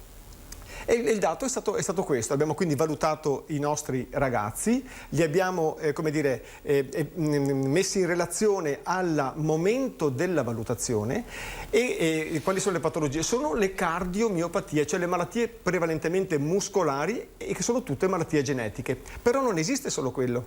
Facciamo un esempio. Una banale influenza genera un'infezione del cuore che provoca una cicatrice può provocare una cicatrice in quel cuore che può generare aritmie in quel ragazzo. Ed è chiaro che l'influenza non è che nasca ad un'età, può comparire nel tempo. Ed è questa la grande forza della nostra ricerca, che ha dimostrato che queste patologie possono comparire nel tempo. Se noi dovessimo bloccare la valutazione in un'unica età ci saremmo persi tutte Quindi è queste un po' come raccontare che la vita sportiva di una persona deve essere accompagnata anche dalla visita sportiva, cioè la sua sicurezza deve essere garantita passo dopo passo nella crescita, no? Guardi, è perfetta la sua definizione, ma una cosa che io vorrei raccontare e dire ai genitori, per esempio, perché guardi, è molto complesso poter parlare con un genitore quando gli stai raccontando, e mi creda, umanamente è devastante raccontare una famiglia che hai riscontrato in un ragazzo che nel 90% dei casi è completamente asintomatico, sta benissimo, che abbiamo riscontrato una patologia grave che lo può mettere a rischio. Questa è una situazione che sconvolge una famiglia in un giovane atleta, magari anche promettente, magari in un contesto familiare che forse qualche aspettativa l'aveva anche riposta in questo ambito. E quindi raccontare a queste famiglie che esistono questi problemi diventa un problema, però ecco il messaggio che vorrei dare ai nostri telespettatori, che quando in medicina dello sport si ferma un ragazzo non lo si fa così perché, come dire, ci passa per la testa la voglia di fermare così i ragazzi. No, è perché ci sono dei segnali, delle volte sono molto sfumati, perché devi immaginare che il cuore di un giovane è un cuore che è in fase di accrescimento e quindi è molto difficile differenziare se quell'anomalia cardiaca è il frutto, per esempio, dell'adattamento allo sport, che esiste, dalla iniziale espressione di una malattia. E quindi bisogna essere molto attenti a questa cosa. E tante volte questa cosa non viene recepita, o meglio con difficoltà dai genitori e ovviamente dagli atleti, non viene recepita dai dirigenti sportivi. Attenzione. Quindi non si deve bypassare questa valutazione, non si deve cercare il certificato facile. Certo. Mi scusi, ma io questa cosa la devo dire. No, insista su questo perché... Si deve cercare la valutazione approfondita, perché questi dati sono ormai, guardi, consacrati. La ricerca viene pubblicata su Circulation, che è una rivista americana, e le garantisco che il sistema sanitario americano è completamente diverso dal nostro. E perché abbiano accettato nel 2021, esiste una grande polemica al mondo sulla modalità di screening che è presente in Italia, rispetto a quello che si fa negli Stati Uniti. Negli Stati Uniti non si fa perché costa troppo. E invece in Italia c'è un investimento importante nell'ambito preventivo, ma deve essere finalizzata alla diagnosi precoce di patologie. Deve essere proprio cambiato l'approccio, capisce? Anche perché diagnosticare precocemente una patologia significa anche magari non poter restituire a questo giovane atleta la carriera che avrebbe sognato, però una vita normale e anche una vita sportiva, magari gestita in maniera diversa. Ecco, l'altro punto di forza di questa ricerca che abbiamo pubblicato è che, per esempio, vede a Treviso, io mi sento anche dover ringraziare l'azienda perché ha sempre non tanto creduto ma ritenuto importante dare ai propri cittadini un'assistenza di questo tipo, cioè una presa in carico. Vede, in questo momento stiamo seguendo più di un ragazzo con patologia grave. Quando andiamo a raccontare che non può più svolgere sport, che non può più praticare sport, è un trauma veramente molto forte. Una volta questi ragazzi venivano abbandonati a loro stessi, alla loro storia, niente più sport, finita la storia di questo ragazzo. A Treviso, da diversi anni ormai, questi ragazzi ce li prendiamo in carico, li valutiamo attentamente, li alleniamo nella nostra palestra del Dipartimento di Prevenzione, che ringrazio il Dipartimento per l'attenzione e per tutte le risorse che ci mette a disposizione, individuiamo quale tipo di attività fisica quel ragazzo può fare e lo seguiamo nel tempo. Capisce? È una presa in carico completa del ragazzo. Questo sappiamo essere un'importante tragedia, diciamo così, familiare quando vai a bloccare un ragazzo, però la presa in carico dà sicurezza al ragazzo e alla famiglia, che poi diventa consapevole del problema. Mi è piaciuto molto un po' l'asse che lei ha voluto creare con i dirigenti sportivi, perché immagino che voi conosciate le realtà sportive, spesso le realtà sportive anche dilettantistiche non vivono nell'oro, lottano tutti i giorni per riuscire, diciamo, a campare, per dare questo ai ragazzi e questo alle famiglie, però è importante non abbassare mai la guardia da questo punto di vista. Non va abbassata la guardia. Anche se non si è sportivi professionisti, voglio dire. Soprattutto direi, perché nell'ambito professionistico esiste un team molto sofisticato, come ad altissimo livello, che segue gli atleti. Io ho lavorato per 10 anni nel mondo professionistico, conosco molto bene questa cosa. Soprattutto nel mondo dilettantistico. La maggior parte delle morti improvvise viene nel mondo dilettantistico, dove anche le valutazioni vengono meno. Allora quello che voglio dire io è che si deve attivare un rapporto di fiducia tra chi valuta e la società che ti mette a disposizione e ti fa valutare il proprio atleta. E questa è una cosa che è estremamente importante. Quindi tutti gli attori di questo mondo devono riflettere di fronte a questo caso. Senta, siamo ancora dentro a pieno, direi, insomma, di questa fase pandemica. Allora, quanto ha interferito questa pandemia anche in questo, no? Dai banalissimi certificati per lo sport, agli screening che fate? Guarda, allora, intanto la pandemia è stato per tutto il pianeta un anno devastante. Quest'anno è stato un anno devastante per tutto. Pensi soltanto quanto abbia influito il riposo forzato a tutta la popolazione. Sì. Dal punto di vista fisico, per esempio, noi che a Treviso ci occupiamo anche di soggetti con malattie croniche, abbiamo osservato un importante aumento dei fattori di rischio. L'obesità è aumentata, l'aumento del peso 25-30%, l'aumento della terapia farmacologica per il controllo dei fattori di rischio aumentata perché il paziente rimaneva più a casa, il soggetto rimaneva più a casa, mangiava di più, si muoveva di meno. Quindi dal punto di vista fisico c'è stato un grosso impatto, ma non dimentichiamoci l'impatto psicologico nei giovani.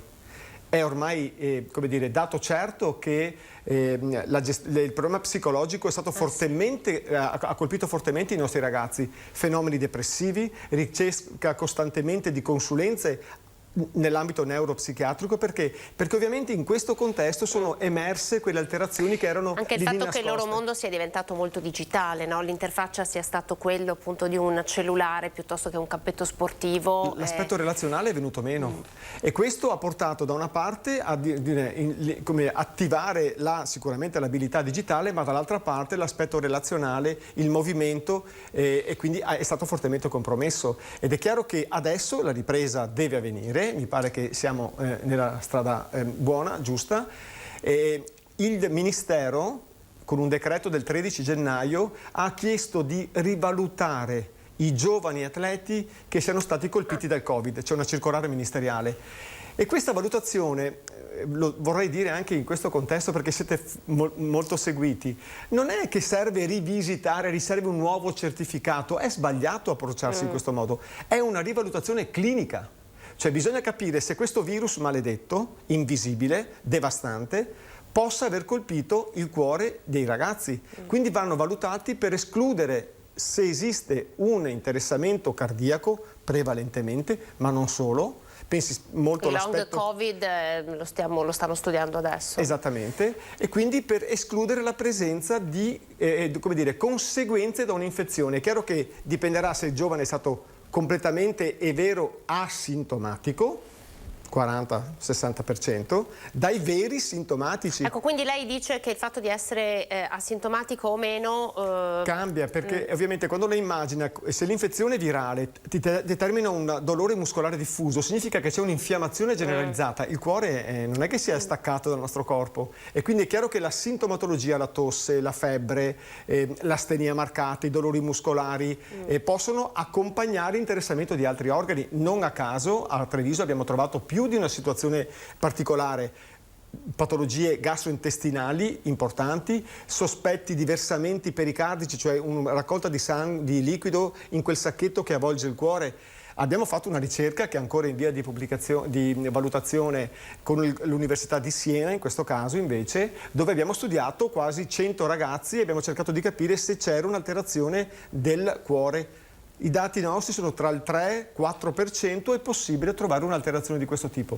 Ci picchia, non è poco, no. Sta parlando di adolescenti o di giovanissimi? Tutti i ragazzi adolescenti. Noi ci occupiamo, noi consideriamo Treviso tutti, ma in questo caso sia la ricerca che abbiamo pubblicato con l'Università di Padova che questa che abbiamo valutato per i ragazzi Covid è prevalentemente concentrata negli adolescenti. D'accordo. Anche questa è una cosa molto interessante perché ci deve far capire come la ripartenza, che non è solo una ripartenza del posso stare fuori fino alle 10, ma è una ripartenza della nostra vita a 360 gradi, deve avvenire in maniera graduale, in maniera intelligente e ragionata. Quindi lanciamo anche un messaggio proprio alle famiglie a favorire, no? Controlli di questo tipo anche nei loro ragazzi che adesso si ripartiranno con le attività sportive. È un messaggio che vorrei dare agli allenatori. Quando si riparte e si arriva da una lunga fase di stop, bisogna utilizzare una gradualità nella ripresa sportiva. Ed è chiaro che ragazzi che sono stati per molti mesi lontani dalla vita di relazione, dai campi sportivi, devono essere rimessi in moto con grande prudenza e buonsenso. E questo è un messaggio che non possiamo mai dimenticare, ma questo vale per il Covid, ma vale anche per le banalissime influenze che magari possono colpire i ragazzi durante la vita di tutti i giorni. Cioè dimentichiamoci, non esiste solo il Covid, non è che le altre condizioni patologiche siano andate in vacanza, per così dire. Quindi bisogna fare molta attenzione, bisogna usare il buonsenso e non bisogna mai trascurare prima di tutto l'aspetto della salute. Dobbiamo far ripartire i ragazzi, devono tornare a giocare, bisogna fare sport perché è fondamentale. Vede, l'impatto che questo anno ha avuto nella popolazione in generale lo riscontreremo tra un po', perché vedremo tra un po' quanto impatto negativo sulla nostra salute. Adesso bisogna ripartire, alzarsi le maniche, tutti quanti noi però, quindi questo è un messaggio che do a tutte le persone che ci ascoltano, siamo i responsabili della nostra salute anche, quindi dobbiamo anche prenderci carico noi della nostra condizione. E allora vedete, quando c'era il lockdown vedevo molte persone che dovevano andare a camminare, a un certo punto poi le strade sono e gli argini sono ritornati deserti. Non perdiamo le buone abitudini che abbiamo questa anche cosa imparato a fare da noi, non so se seguiva un po' il fatto che tutti hanno iniziato a fare sport online, affidandosi a varie app, vari istruttori, quando poi ognuno ha la sua storia? Guardi, a Treviso siamo il centro di coordinamento regionale per la prescrizione dell'esercizio con la direzione prevenzione della Regione Veneto, e quindi ci occupiamo di curare i soggetti con malattie croniche con l'esercizio. Abbiamo prodotto dei video che anche voi avete mandato in onda, proprio perché nelle fasi del primo lockdown, quello molto rigido, era necessario poter consigliare alle persone una modalità di rimessa in movimento, e la cosa che ha fatto la direzione prevenzione della Regione Veneto con la nostra azienda, abbiamo differenziato per esempio dei video dedicati a chi aveva una malattia cronica rispetto alle persone senza patologie, cosa che siamo stati, penso, gli unici a fare in Veneto, ed è stata una cosa estremamente importante e molto seguita. Adesso però un po' alla volta abbandoniamo il web e usciamo a respirare aria fresca. Complice la bella stagione, no? Che sì, abbiamo tanto atteso, e anche insomma questa campagna vaccinale. Adesso vedremo, perché a brevissimo potrà interessare anche i giovanissimi, per cui anche in questo... Assolutamente sì. Ecco, l'altra cosa importante che mi sento di dire rispetto alla vaccinazione. Prego. È importantissimo. Se vogliamo tornare a rifrequentare gli stadi, se vogliamo tornare ad avere il pubblico, se vogliamo che i nostri genitori possano abbracciare i loro nipoti, dobbiamo vaccinarsi. Non si può non passare attraverso questa strada. Mi sembra di percepire che molti giovani dovrebbero essere più convincenti con i loro genitori. Vedi, i nostri genitori ci hanno portato a vaccinare per le malattie virali. Adesso dobbiamo essere noi a portare i nostri genitori, e bisogna fare molta attenzione, perché quando una persona 30-40 anni ha il coraggio di dire al proprio genitore di non vaccinarsi, si assume una responsabilità enorme. E questo vale per tutti, insomma, per tornare a vivere lo sport in modo sereno, e non è una limitazione la vaccinazione per l'atleta, non è una limitazione, ma per la popolazione. Ha fatto bene a sottolinearlo, ha fatto benissimo a sottolinearlo. Ha visto, sono buoni i dati che ha dato il presidente Zaia, però insomma con i 50enni siamo ancora ad una prenotazione al 50%. Esattamente. Gli ultra 80enni hanno superato il 96,5%, quindi una percentuale ottima. 70enni, 60enni manca ancora un 30%. Sì, vede, diciamo le età più fragili hanno avuto tanta paura, perché la mortalità colpiva prevalentemente quella fascia d'età, e i nostri nonni, i nostri genitori sono persone sagge. Ecco, i più giovani devono stare un po' più attenti, perché probabilmente si sentono più, come dire, liberi e immuni da un interessamento, ma la seconda ondata ci ha dimostrato che l'età media di infezione si è spostata un po' più in basso. Quindi veramente questo è un senso di responsabilità che mi sento di dover fare per tutte le persone.